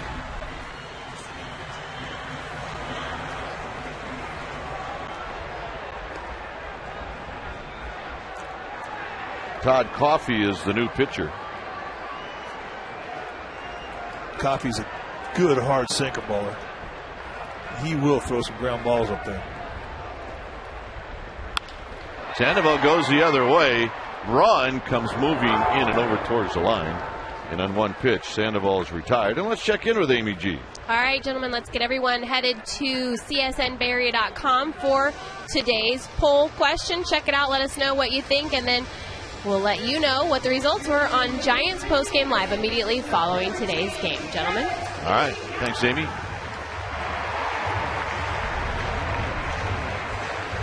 Travis Ishikawa is going to hit.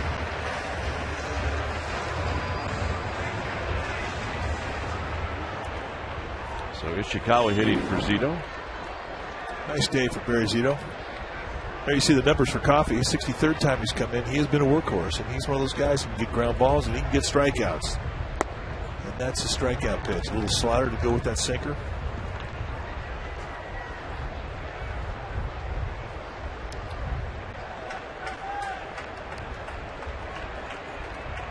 Ishikawa, 265 average.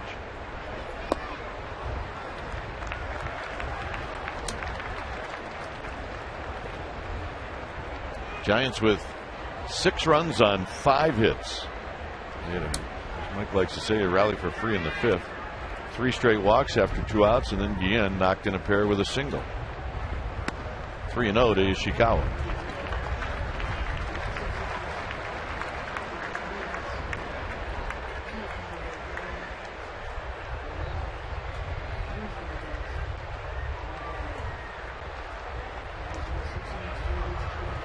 Ishikawa with a 4th pitch walk.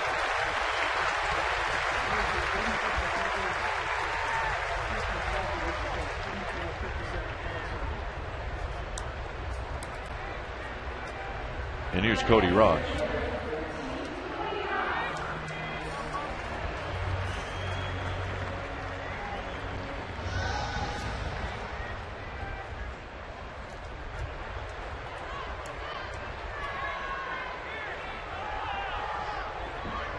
Ross 0 for 3.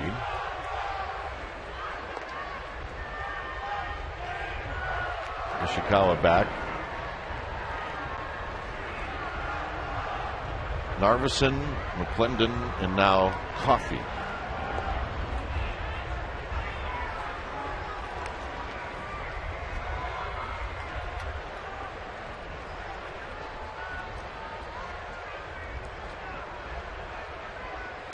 First pitch strike to Cody Ross.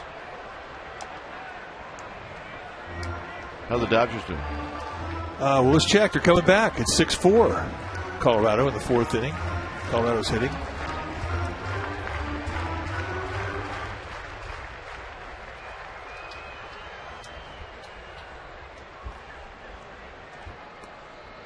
Actually, that game's in the 5th inning now, so the Dodgers make a little noise.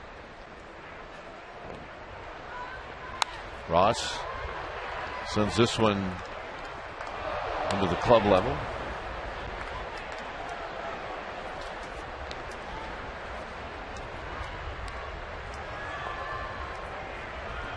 You see the score? Colorado had been leading that ball game 6-1. So the Dodgers making a little comeback. Adam Wainwright got the win for the Cardinals today. Timeout is called as a ball coming from the Brewer bullpen ends up shooting right behind home plate. There's the San Francisco Fire Department boat. The Phoenix. Those water cannons are very strong. Every once in a while they'll come into the cove and they'll turn those bad boys on.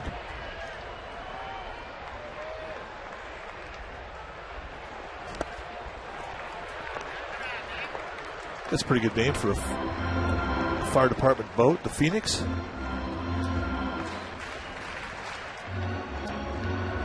We're checking out AT Park from the Phoenix.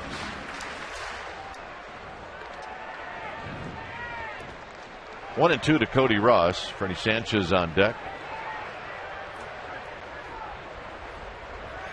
And Ross out swinging. Hard slider and a good one. When I was in Philadelphia, my roommate had a tugboat named after him.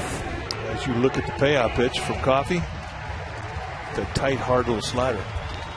That tugboat in Philadelphia, they called it the Tug McGraw. Appropriately so. I thought that was pretty cool. So did he. Here's Sanchez, 1 for 3. He's hit the ball hard a couple of times.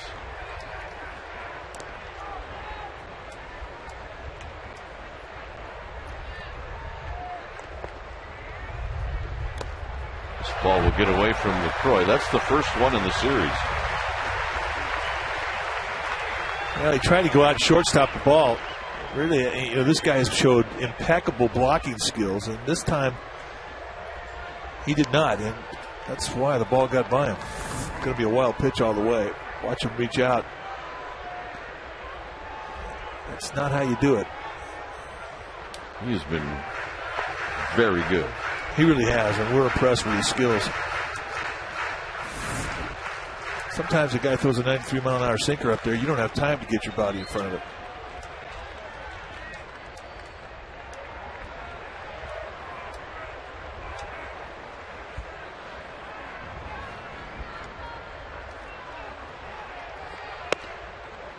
Low to Sanchez, Aubrey Huff on deck. So be it. These two teams will not see each other again this year. Remember, the Giants swept the Brewers in 4 games in Milwaukee in July.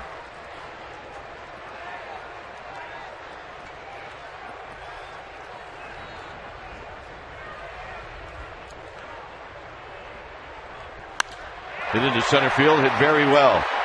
Kane back. Kane's going to make the running catch to end the inning. Another good AB for Sanchez. Through 6, 6-2 Giants.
Giants, D-backs, Filipino Heritage Night 2. You need a $20 special ticket. Ticket proceeds will benefit local Filipino nonprofits. Call 972-2298 or visit sfgiants.com/Filipino for tickets.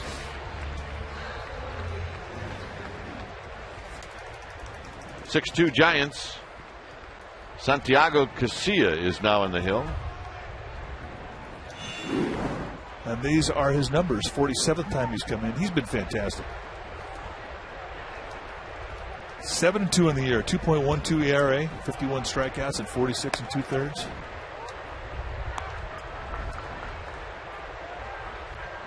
Dave Righetti, Mark Gardner, they've done a nice job with Casilla. Encouraged him to throw another pitch. That curveball, it's been a good pitch. He throws it to lefties and righties to go along with that slider and the fastball. So how would you describe Zito's outing? Fantastic. 3 hits allowed to this Milwaukee offense.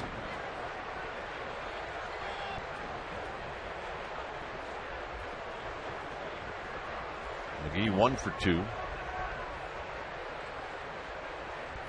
On the ground towards the hole. Sandoval cuts it off. He'll take his time. 1 out.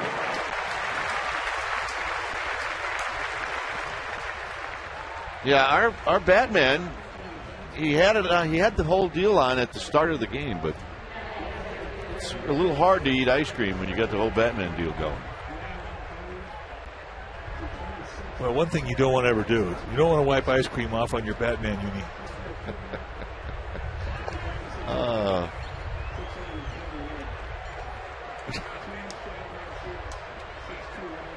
don't know about you, but there's always a little guy in the neighborhood that wears a costume in the same costume every day. Yeah. And this is the little guy from that neighborhood. Oh, yeah. Check out his glove. Yeah, he'll have that on tomorrow. It's on backwards. Oh, my goodness. That's a left-hander right there.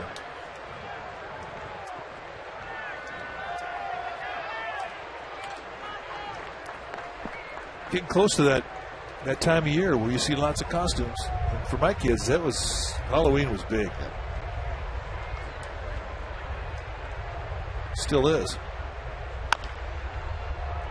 Foul at the plate. It's 1-2. Renzo Kane is the hitter. What I want to know, what age is the age that kids, eat an ice cream cone and they get ice cream all over their face, chocolate all over their face. At what age do they start wiping it off with a napkin? Because it feels better to eat when your mouth's clean as opposed to not clean. You see, I think the answer to that, Mike, is I don't think there's an easy answer. Right? Are you with people or are you alone? Buster Posey's got a beat on this one. 2 out. So you're saying if you're alone, the cutoff line could be 27 years old? There's no napkin involved if you're alone. Yep, she's got a clean grin. Had a babe. He's doing pretty good. The key is not to bite out the bottom of those. Well, you see, there's a technique involved where you could bite that out first. I know, but then you better keep an eye on it. Oh, yeah. You got to keep an eye on it. Escobar takes a strike.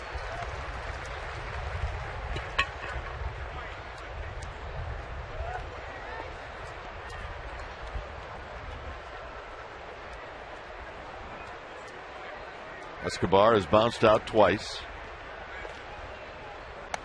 And that fastball at 96 is high. For those of you who are watching and are Brewer fans, you might want to know where your team is going next. They'll be in Cincinnati. Actually, they'll be at home against Cincinnati tomorrow night. Outside and low, 2 balls and 1 strike.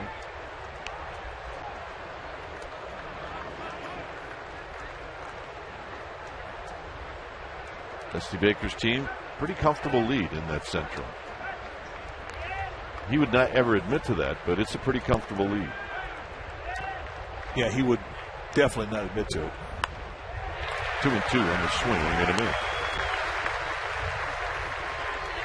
But I agree with that. I mean, you can't admit to something until it's in the bag. I mean, and when you're talking about whatever lead you have over the guy behind you, you just, in baseball history, you've seen it dissolve. Well, Reds lost today. Cardinals won, so it's a 6-game lead. Chopper to Uribe. Again, shortstop to shortstop, and that ends the inning. Are we back on? Game on.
Take a look at the upcoming TV games. They'll all be Comcast games when the Giants get to Chicago.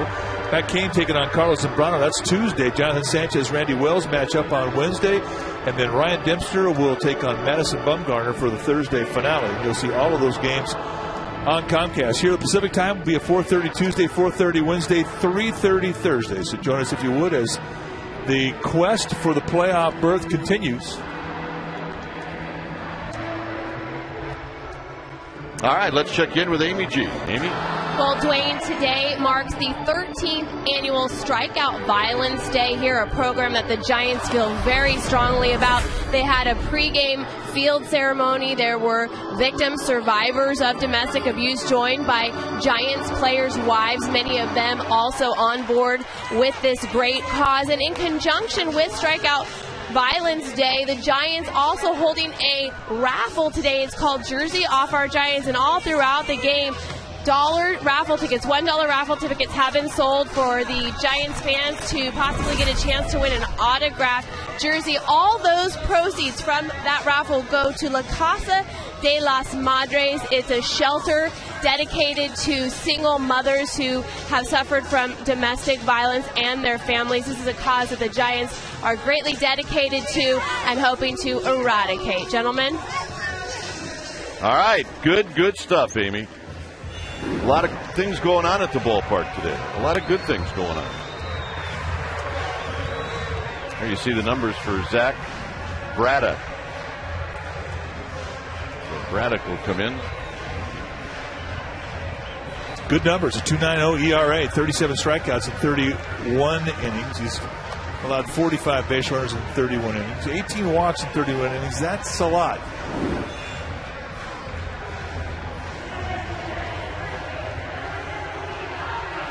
Aubrey Huff will be the first hitter that Braddock will face. Huff, Posey, and Burrow here in the 7th. Zach Braddock, 23 years old, a rookie, 6'2", 235-pounder out of Southampton, New Jersey.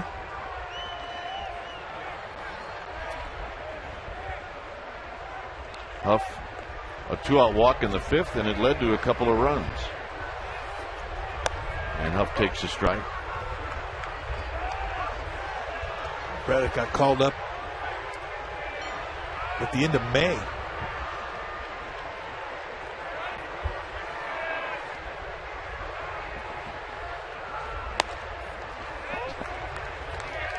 But basically, I mean, he could throw the basic 4 pitches: fastball, curveball, slider, changeup. Definitely a left-hand specialist.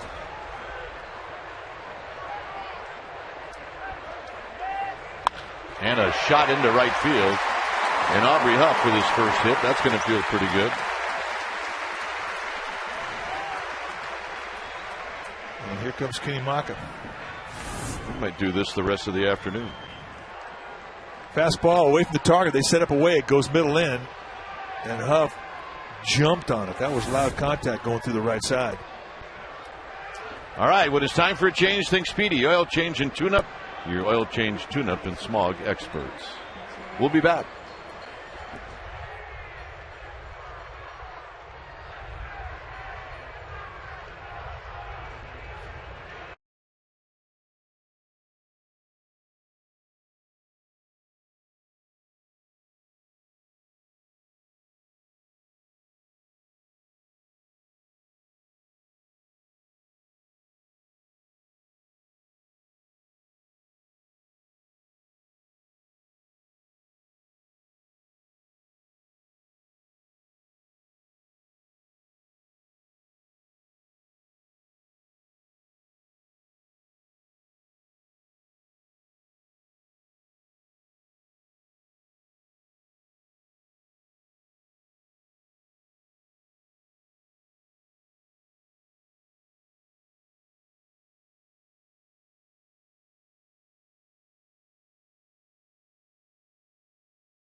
Pitcher now for the Brewers, Brandon Kinsler, and he's been a pretty good story. I mean, he was flat out released in 2006, missed the whole year, and fought his way back into organized baseball. And the last year, in 2009, was picked up from St. Paul in the Independent League. And this year, he started off at Double-A ball, got called to Triple-A, then made his major league debut last Friday in Chicago.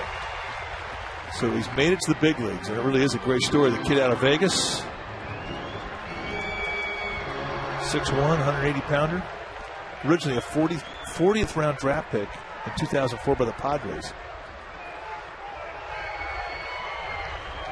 Here's Buster Posey.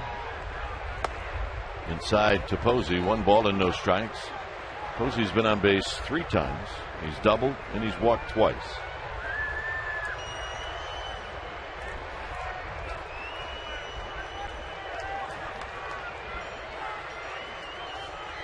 And a quick toss to first, and Huff is back.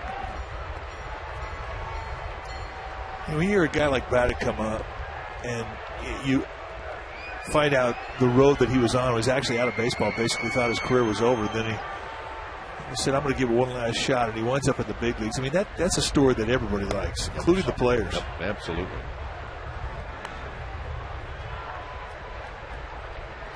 Because, I mean, for a lot of guys, there is going to come a point in time where somebody's going to tell you, you can't do it, you're done, you're no good, see you later. And for some guys, they just say, you know what, I'm going someplace else. You get a shot someplace else, and you get to the big leagues. What a great accomplishment. Posey down the right field line, off the bricks. He's going to hit a few in this ballpark the opposite way, but it's hard to do. You got to not only get it, but you also got to get it up over that wall. And you got to get it on the right day. And you got to pick the day. That's right. Weather has so much to do with right field here. And today would be a day. Today is a day that you could get some carry to right field, no question. Out into right center field. Corey Hart can't get it. And it bounces off the bricks. Aubrey Huff is going to be held up at third. It's a double for Buster Posey, his second of the game. Now this one's impressive. A high fastball, mistake the location from Kinsler right out over. But a lot of guys trying to hook and pull, but he stays inside this thing. And this is, again, a good knob lead, and you can see the bat head follow, and it just starts slow, great inside-out extension. This is Will Clark from the right side. And the ball just has carry. And there aren't many guys that can do that. Aubrey Huff had to wait to see if that ball was going to get caught. He can eat up some ground. He can. He is daddy long legs once he gets him going. Pat Burrell, 0 for 1, a couple of walks. And the first pitch high, 1 ball and no strikes.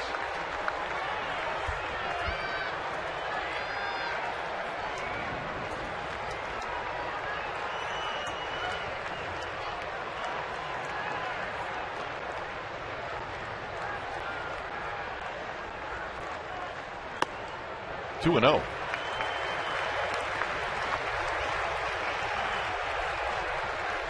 Huff at third, Posey at second. You know what's going to happen, Mitchell. Ian's going to be up with the bases loaded. You bet. Burrell's going to walk.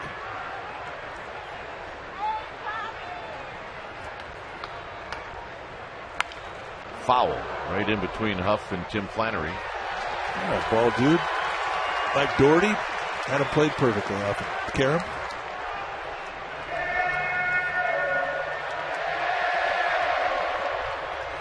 Doug Kirk over the first base side. Having a good time. Our ball dudes always have a good time.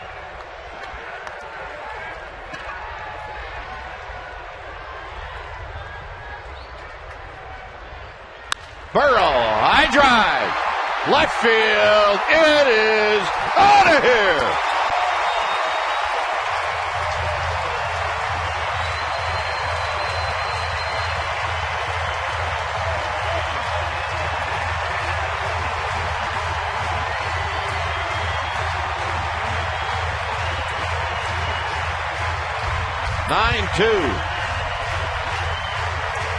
No walk in that swing. All she wants for her birthday is a pennant. I feel you. And watch this one. Fastball, middle in. And Big Pat Burrell hits number 16 in a Giants uni. And this one stayed hit for a while.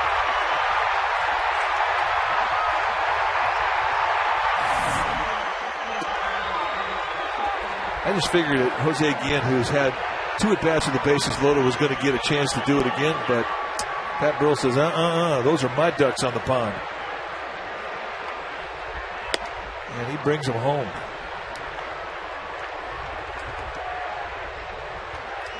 Home run number 16.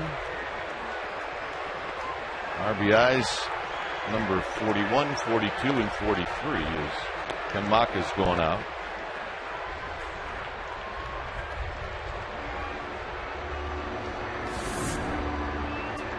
Watch the power generated by the hip throw. Perfect sink to the ball.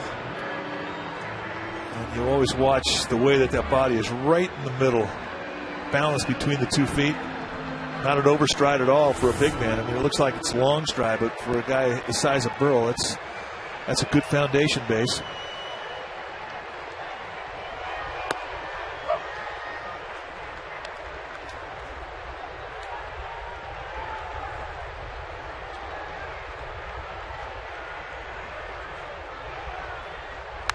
Again, emergency swing with 1 strike, and it's 2-2. Don't see too many of those. Slate stuff, kind of eating them up.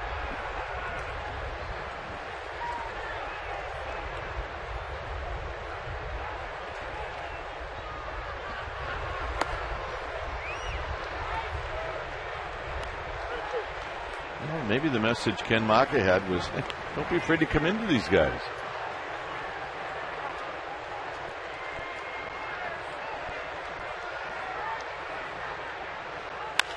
Chopper to McGee. First out recorded here in the 7th inning.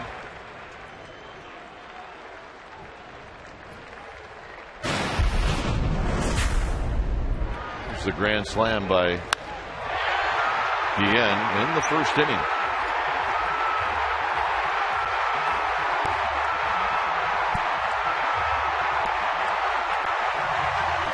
Six RBI day for Jose Guillen. He would follow up another bases loaded at bat where he'd knock in 2 with a base hit. The most he's ever had in a single game is 7.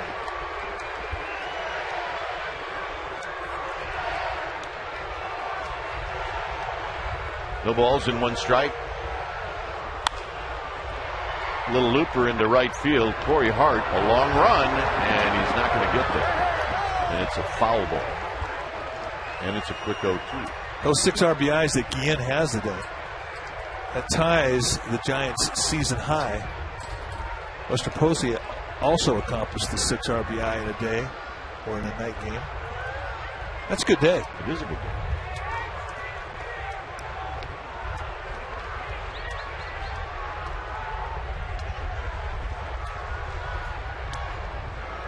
And Guillen out swinging.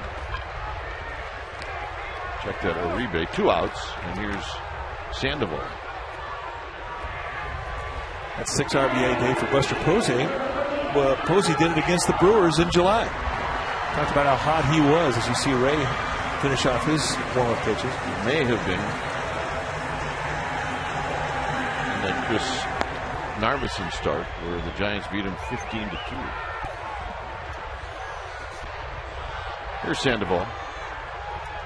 1 for 3. Escobar to his left. Very nicely throws out Pablo Sandoval. That barrel. A 3-run home run. It's bye-bye, baby. It's 9-2 Giants.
Cody Ross in left.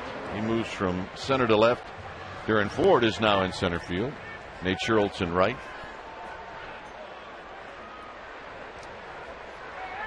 And the hitter is Jonathan Lucroy facing Santiago Casilla.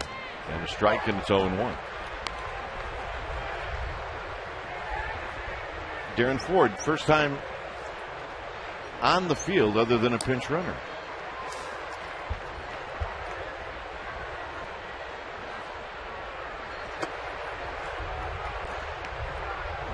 Little butterflies involved and trying to step on the field defensively.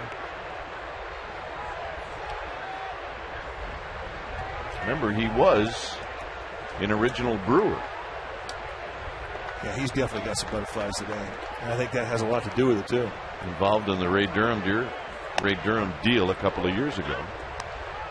And the very first professional uniform that you put on, that stays with you. I mean, you may move on to other team or 10 other teams, but that first one is special. Because it's the first one you put on and look into a mirror and say to yourself, I'm a professional baseball player. So for Darren Ford to be playing in the outfield the very first time in his young career against the team that he came into professional baseball with, the Milwaukee Brewers, that's a little extra juice.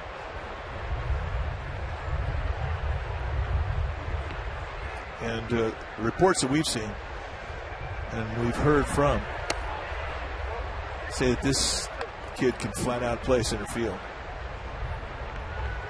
Well, the Giants saw a lot of him in spring training. He played a lot, especially early.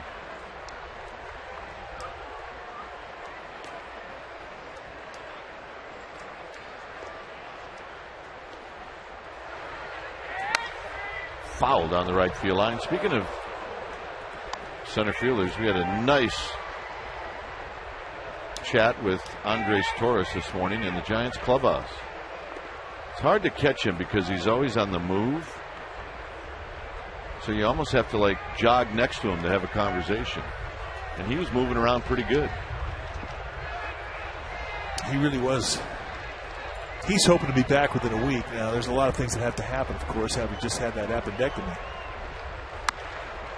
He's got to heal up. But he's got the type of stitches that are the ones that dissolve, so they don't have to take them out.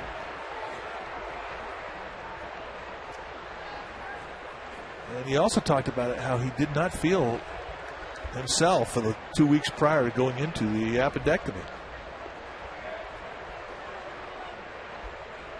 Couldn't eat, he's having problems sleeping. But he definitely misses being out there playing. Call the cab to the hotel. Take me to the hospital. I didn't want to wake anybody up. He didn't.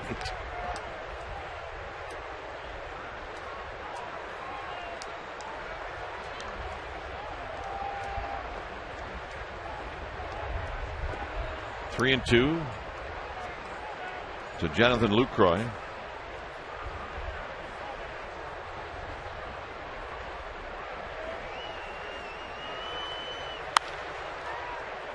So be a one hopper with some spin to Sanchez.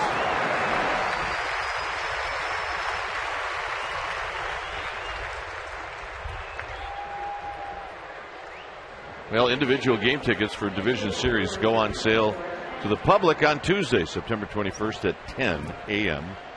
Tickets available online at sfgiants.com or call 877-4SFG-TICKS. Tickets are not available at the ballpark, ticket windows, or the Giants dugout stores. So call that number, 877-4SFG-TICKS. When it's time for a change, think Speedy Oil Change and Tune-Up, your oil change tune-up and smog experts.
There's the numbers for Jeremy Affeldt, 51st time that he has come into a game.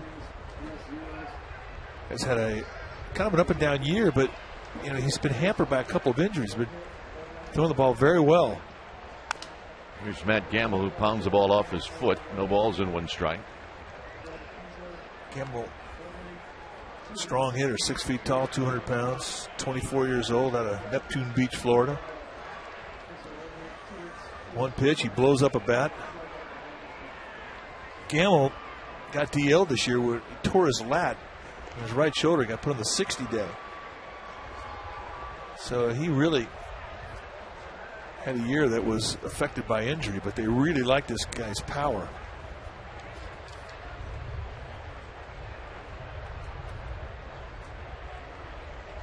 In 2008, he had 20 home runs. Last year, he had 16. That's what he's done this year, 13. And that's not a full year. Good breaking ball, 0-2. You have a guy who's 22, 23 years old hitting 20 home runs, you could project out that he's going to get at least 10 more of those by the time he's 28, 29 when he gets his strength. Lines this one into right center field. And Ford is going to cut it off. And he'll hold Gamble to a single. That's impressive. He was scooting. Actually, the swing was impressive, and so was Ford tracking it down. I thought as soon as this thing found the gap, that's a double right there. And look at Ford go. He can fly, folks. I mean, he could flat out fly. I hope Willie Mays is watching this game. I bet he's loving this. Yeah, you bet. This guy will be a big leaguer. No question. Here's Ricky Weeks.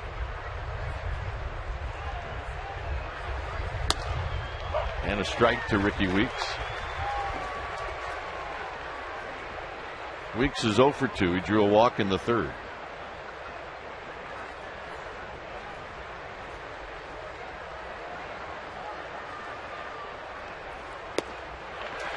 It was great when the Giants were in San Diego. The Padres brought up their burner, a center fielder by the name of Luis Durango.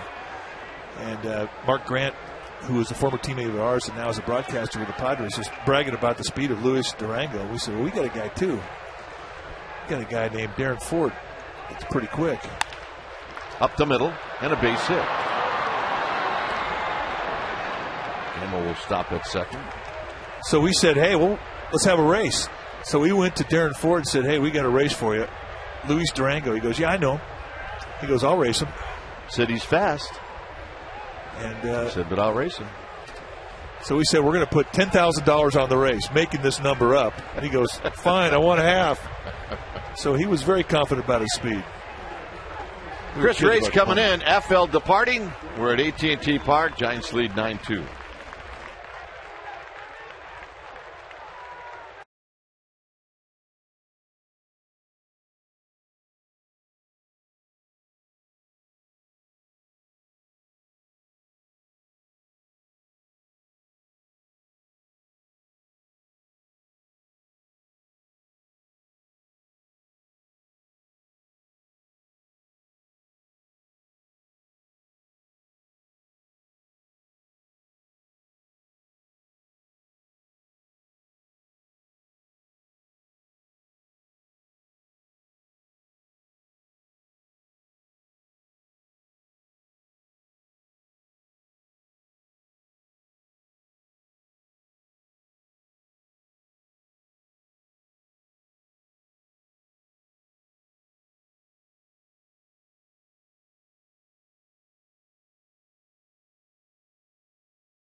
Chicago. They're going to have a 3-game series opening up on Tuesday. You'll see the pregame at 4:30. Matt Cain taking on Carlos Zambrano. That'll be a well-pitched game.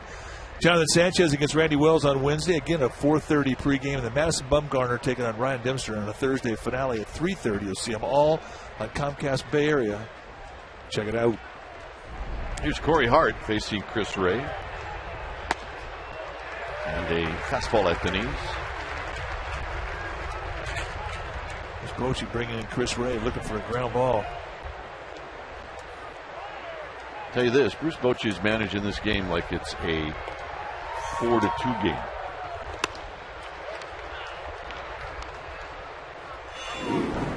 The numbers for Chris Ray.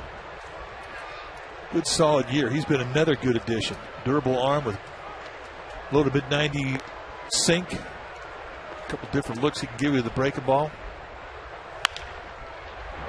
Sandoval, one there, and that's it. But a nice play to get the runner at second. Moving over to third is Gamble. That was not an easy play.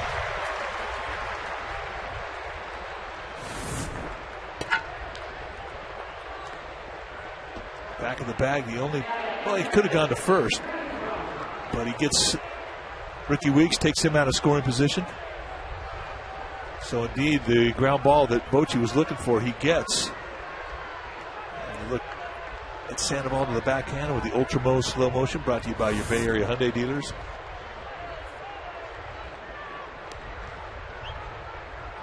Ryan Braun, a 2-run home run in the 6th.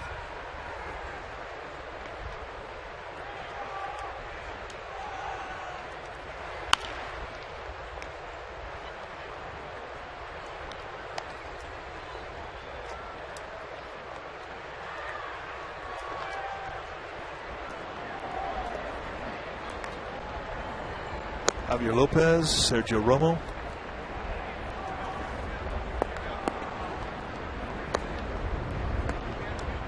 And you're right. Bochy is managing it like it's a 4-2 ball game. Going into an off day, he's got some bullpen to blow through. Use them all. Use them all.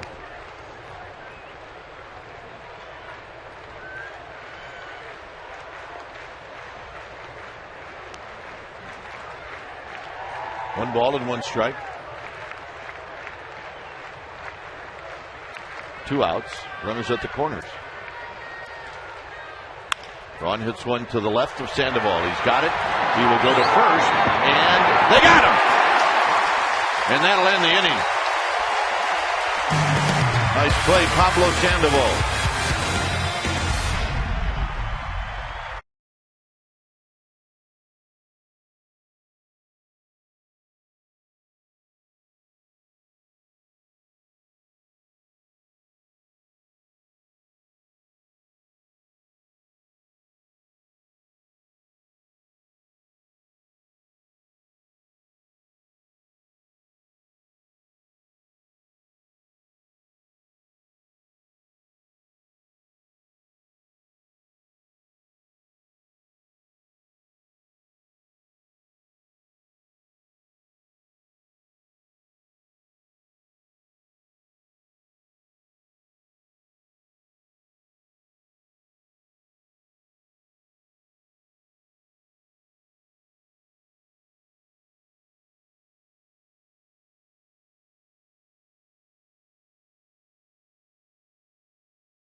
Well, do that tomorrow night, live from Candlestick Park. It'll be immediately following the Saints and 49ers ball game, and you'll watch it right here on Comcast Sportsnet Bay Area.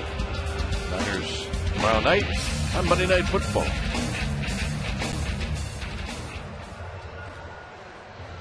Nine 2 lead for the Giants.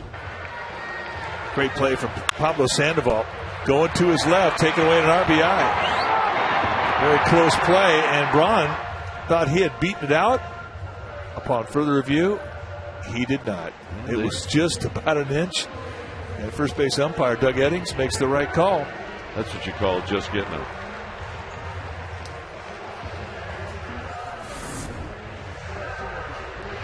So Braun denied. Brewers have a new pitcher, and it's a local kid, Manny Parra, out of Roseville. Started out the season in the rotation, made 16 starts for the Brewers. And he's facing Aaron Rowan.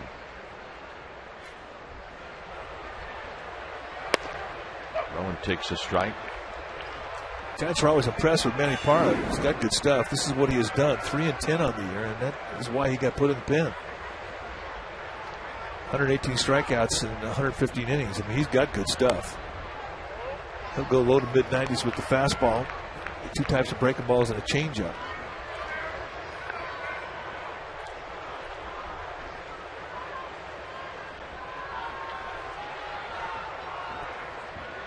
Cody Ross and then Freddie Sanchez. 2 home runs in this game for the Giants. A grand slam by Guillen, a 3-run home run by Burrell, and also Guillen with a bases loaded single to knock in a pair.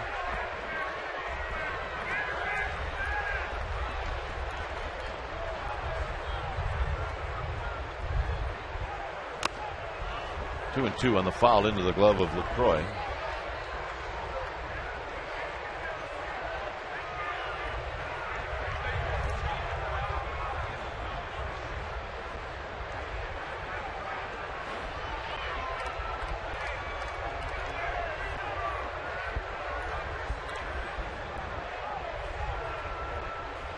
Rowan chops it foul. Chicago for 3. Kind of unusual that you have to wait this long to go to Chicago. The Giants were there very early last year, very late this year, so it seems like, at least in Norm Sherry's world, we haven't been there in like 3 years. Won't be a problem next year. Giants get to go to Chicago 2 times next year. 2-2 pitch to Rowan, and Rowan chops it foul. Aubrey Huff talking it over with Matt Cain. Cain will be on the mound on Tuesday when the Giants open up that 3-game set against the Cubs.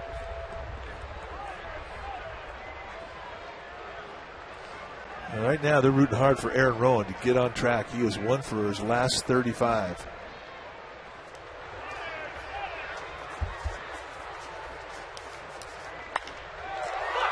Very high to left field. And Braun struggled a little bit with it, but he puts it away. Well, a reminder to check out Sportsnet Central. You'll see it tonight at 6 p.m. right here on Comcast Sportsnet Bay Area. Dave Benz, Matt Morrison will take you all the way and give you full Giants coverage of this one. They'll talk about the wild card playoff race and, of course, the Wild Wild West playoff race. And then they'll tell you all about what went on in Week 2 in the NFL. Tonight, Sportsnet Central on Comcast Sportsnet Bay Area, 6 o'clock. Here's Cody Ross. Ross at the plate with 1 out. Had a home run taken away from him in the first. And since then, he's struck out twice and he's flied out. So he's 0 for 4.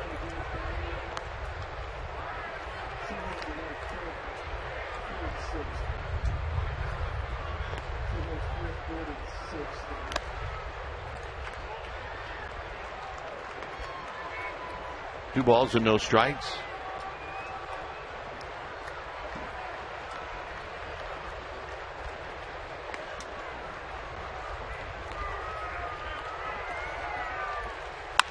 And on the ground, and Cody Ross with a base hit.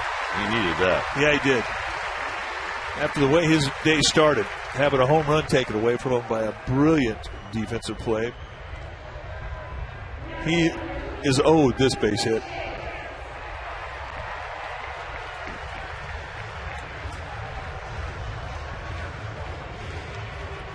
So Sanchez, who singled in the first, since then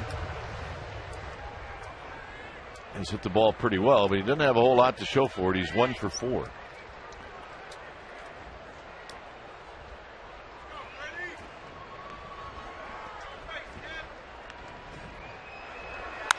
And a shot to right field, and that'll be a hit.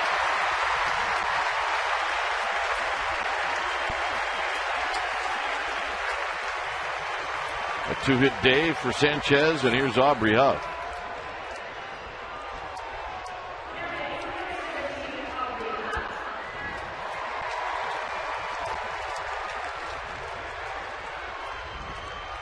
Huff single in the 7th. He was aboard when Burrell hit the 3-run home run.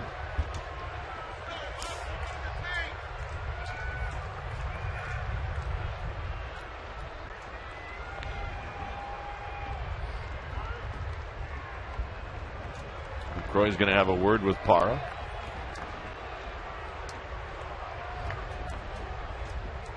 Now, if you joined us a little late, take a look at this catch that Braun made in the first inning.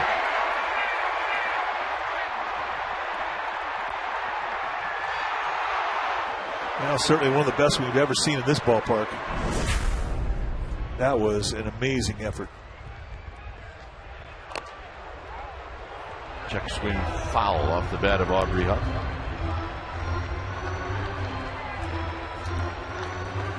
And he was, you get one taken away like that, it can ruin a day. So now you know how important that base hit he just got was. That makes it a 1-for-5 day.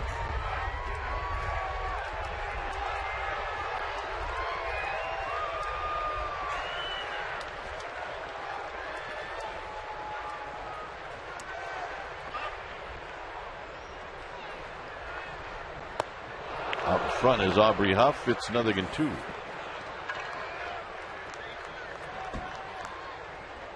Good breaking ball from Parra.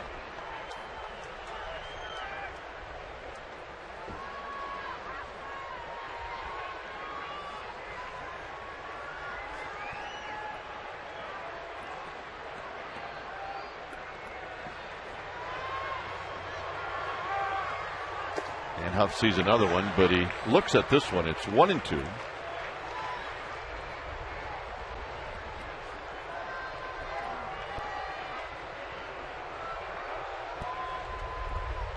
A win today for the Giants, and they'll go 3-3 on this homestand. They clearly wanted to do better than that.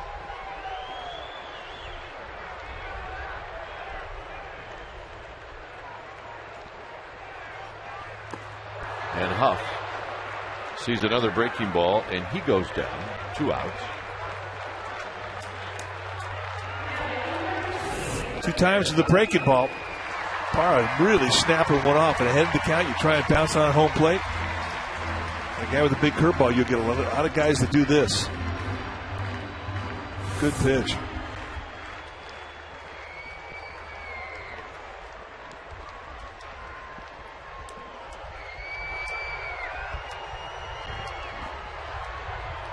Good day for Posey. 2 doubles, 2 walks. He scored 3 times. Not a bad day. And you know what he gets tomorrow? A day off. Yes, he does.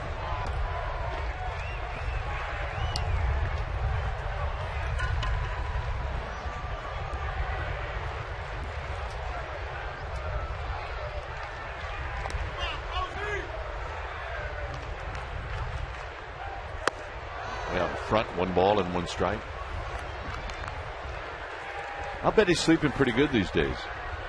Well, I'll say this. He's disciplined. I mean, he gets his rest, and he takes care of himself. And you're right. This time of year, I think all catchers around baseball sleep pretty good.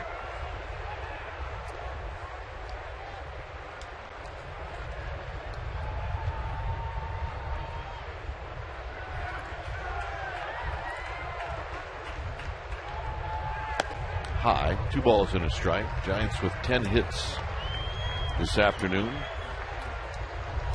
Yesterday they had 5. Friday they had 3.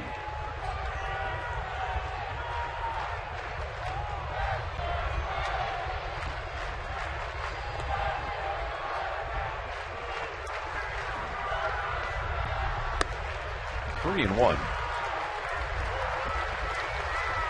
Nate Scherholtz is on deck.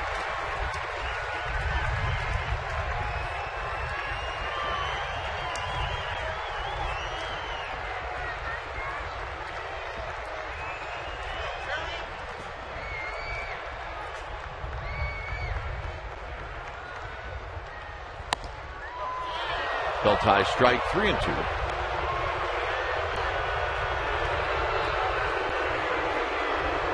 Posey not helping out Kerwin Danley at all. Well, I mean, he knows the strike zone's been down around the knees. You haven't seen any belt high anything called a strike. That was a situation I think Kerwin Danley was looking for a strike. Runners will be on the move. And Posey stays alive as he chops it foul.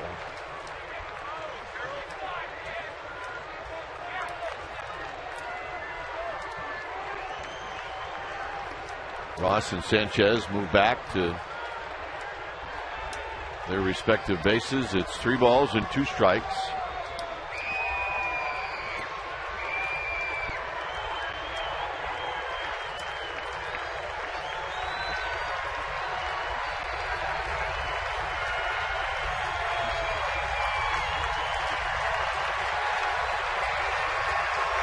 Runners go, the pitch to Posey, and Posey takes low. I'm not swinging if it's not a strike. I don't care what the score is. I don't care what I've done today. And that's pretty good discipline. Really is. And he's been on base all 5 times now. 3 walks, 2 doubles. What a player he has been for the Giants this year. Wow.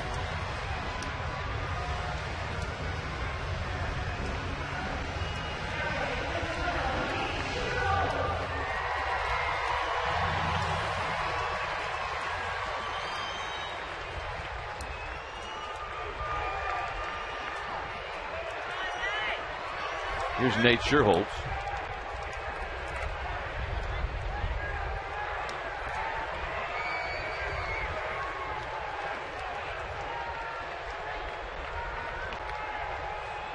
And it's in the dirt, blocked by LaCroix. 1 ball and no strikes.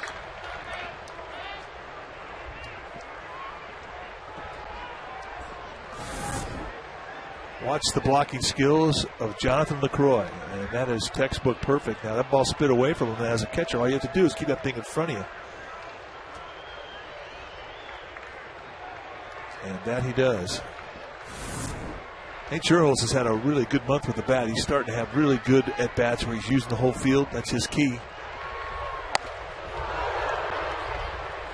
I say that about a lot of hitters, but with Nate, when you see him with a high back shoulder that allows him to hit line drives the opposite way, you know he's locked. Big part of his game, left field, especially against lefties. Good middle away hitter.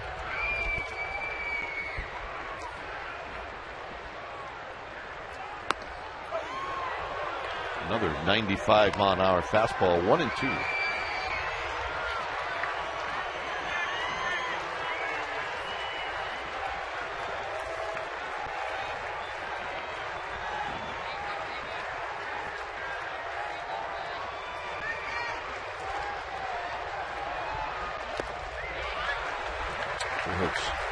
Spits on the breaking ball.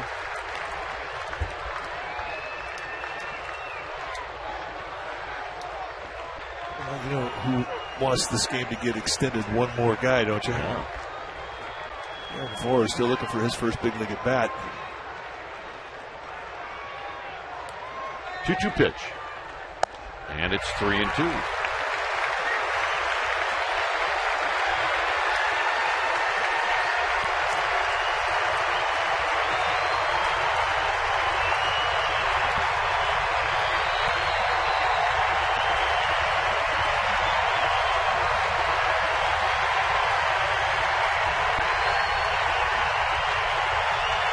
Runners go. Sherholtz out swinging to end the inning. 9th inning coming up. 9-2 Giants.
9-2 Giants lead as we go to the 9th inning.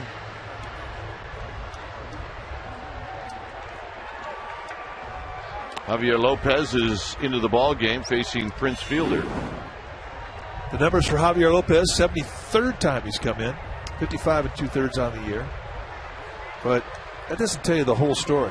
You look at what he has done as a Giant. He has been remarkable since he's put on the orange and black.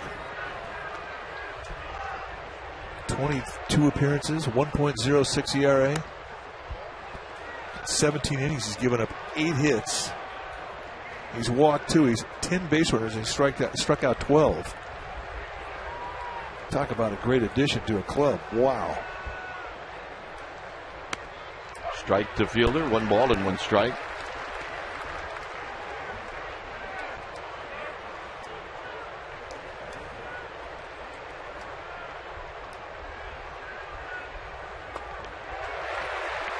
Good breaking ball. How good has he been? Well, we're expecting any day now. The Giants are going to announce that they have extended the contract of Javier Lopez by about 14 years. 1-2. And Fielder hits it high and foul down the left field line.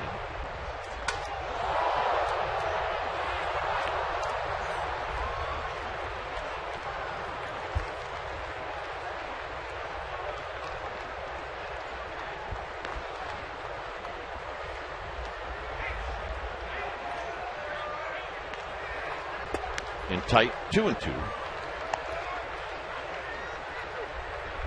Fielder is 0 for 3.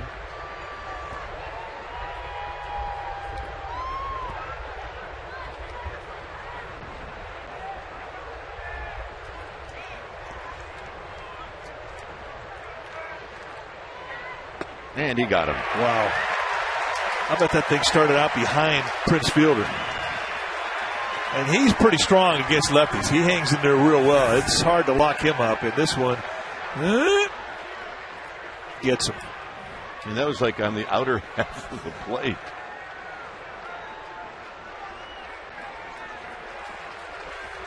Yeah, he's impressed.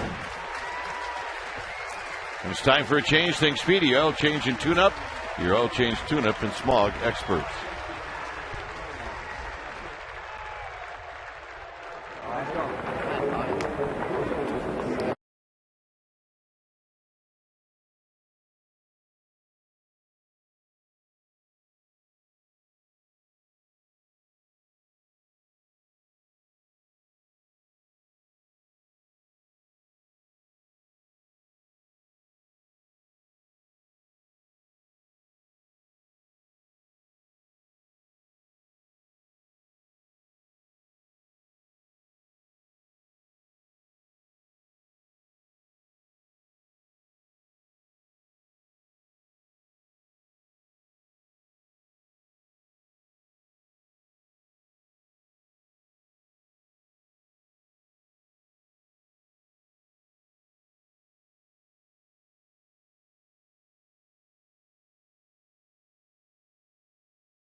Yamamoto is on the hill.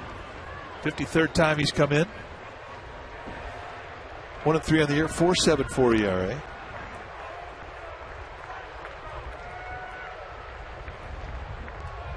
Giants have used 7 pitchers today. No, 6. Nope, 7. Nope, 6. I'm staying with 6. I got 7. I'm going with 7. No, it's 6. 6. I'm staying with 6.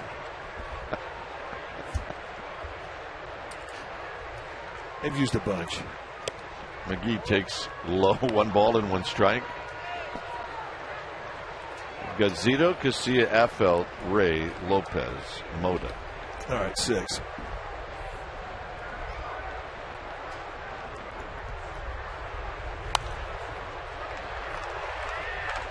Right below us, and then down below. Not one fan in that section where that ball went brought a glove. Had they brought a glove, it would not have ended below.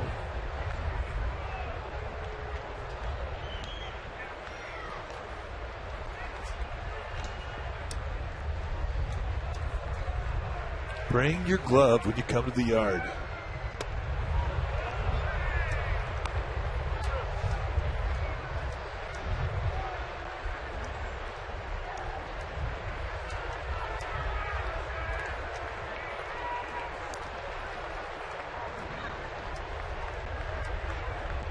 Two pitch. Foul back. Good swing by McGee.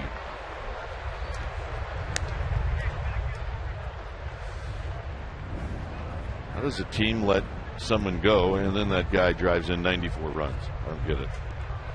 Well, we talked about, Kinsler was such a good story where he had been released by a team and he fought his way back through the independent leagues. Well, I mean, you say the same thing about Casey McGee. I mean, he got waived.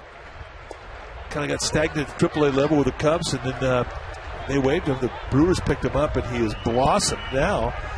I hear he's going to lead the Brewers in RBIs. 94 RBIs on the year, and it's just a great story. I mean, not only that, but I mean, he sort of he typifies Milwaukee. He's the kind of ball player that the Brewers fans really get behind. Guy who's got a good story. Where's the best seat in the house? Oh, she's got her hat on. Nice going, Dad. But Casey McGee has found a home, and Brewers fans, they're not going to let him go.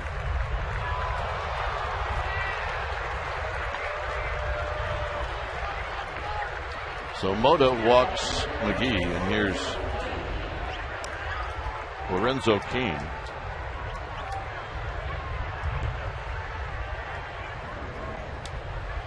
Second walk issued by Giants pitching. Zito walked 1.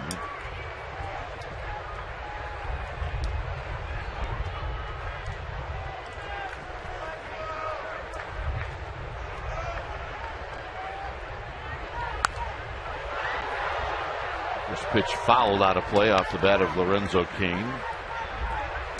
Keane has hit the ball in the air 3 times and he's 0 for 3.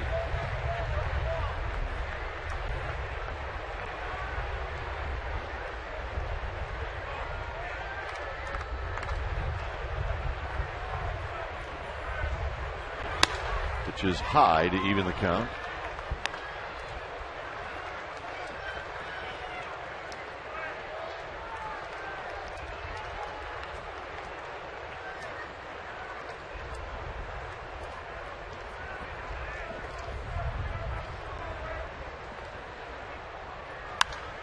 Hopped up. Aubrey Huff puts it away. I'll say one thing, it'll definitely be a different feel in the Giants clubhouse tonight than it has been the last couple of days. Last couple of days, hard to find runs. Just 1 run in the last 2 days combined. Today, they have flexed their muscles.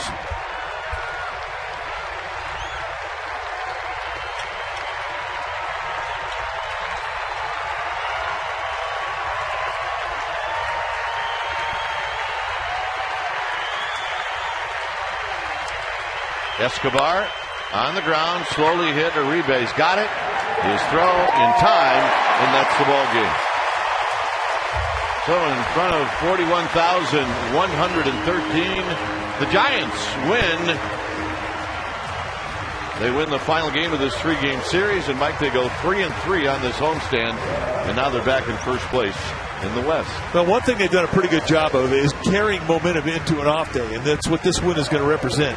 The offense can take a breather. They've been grinding hard to find some hits today. They found them 10 hits, 9 runs, and that is going to sit well when they get on that plane and head over to Chicago tomorrow. And Zito pitched well. Zito always seems to pitch well. Yes, indeed, he gets a reward win. Stay tuned. Giants post-game live with interviews and the wrap starts right now.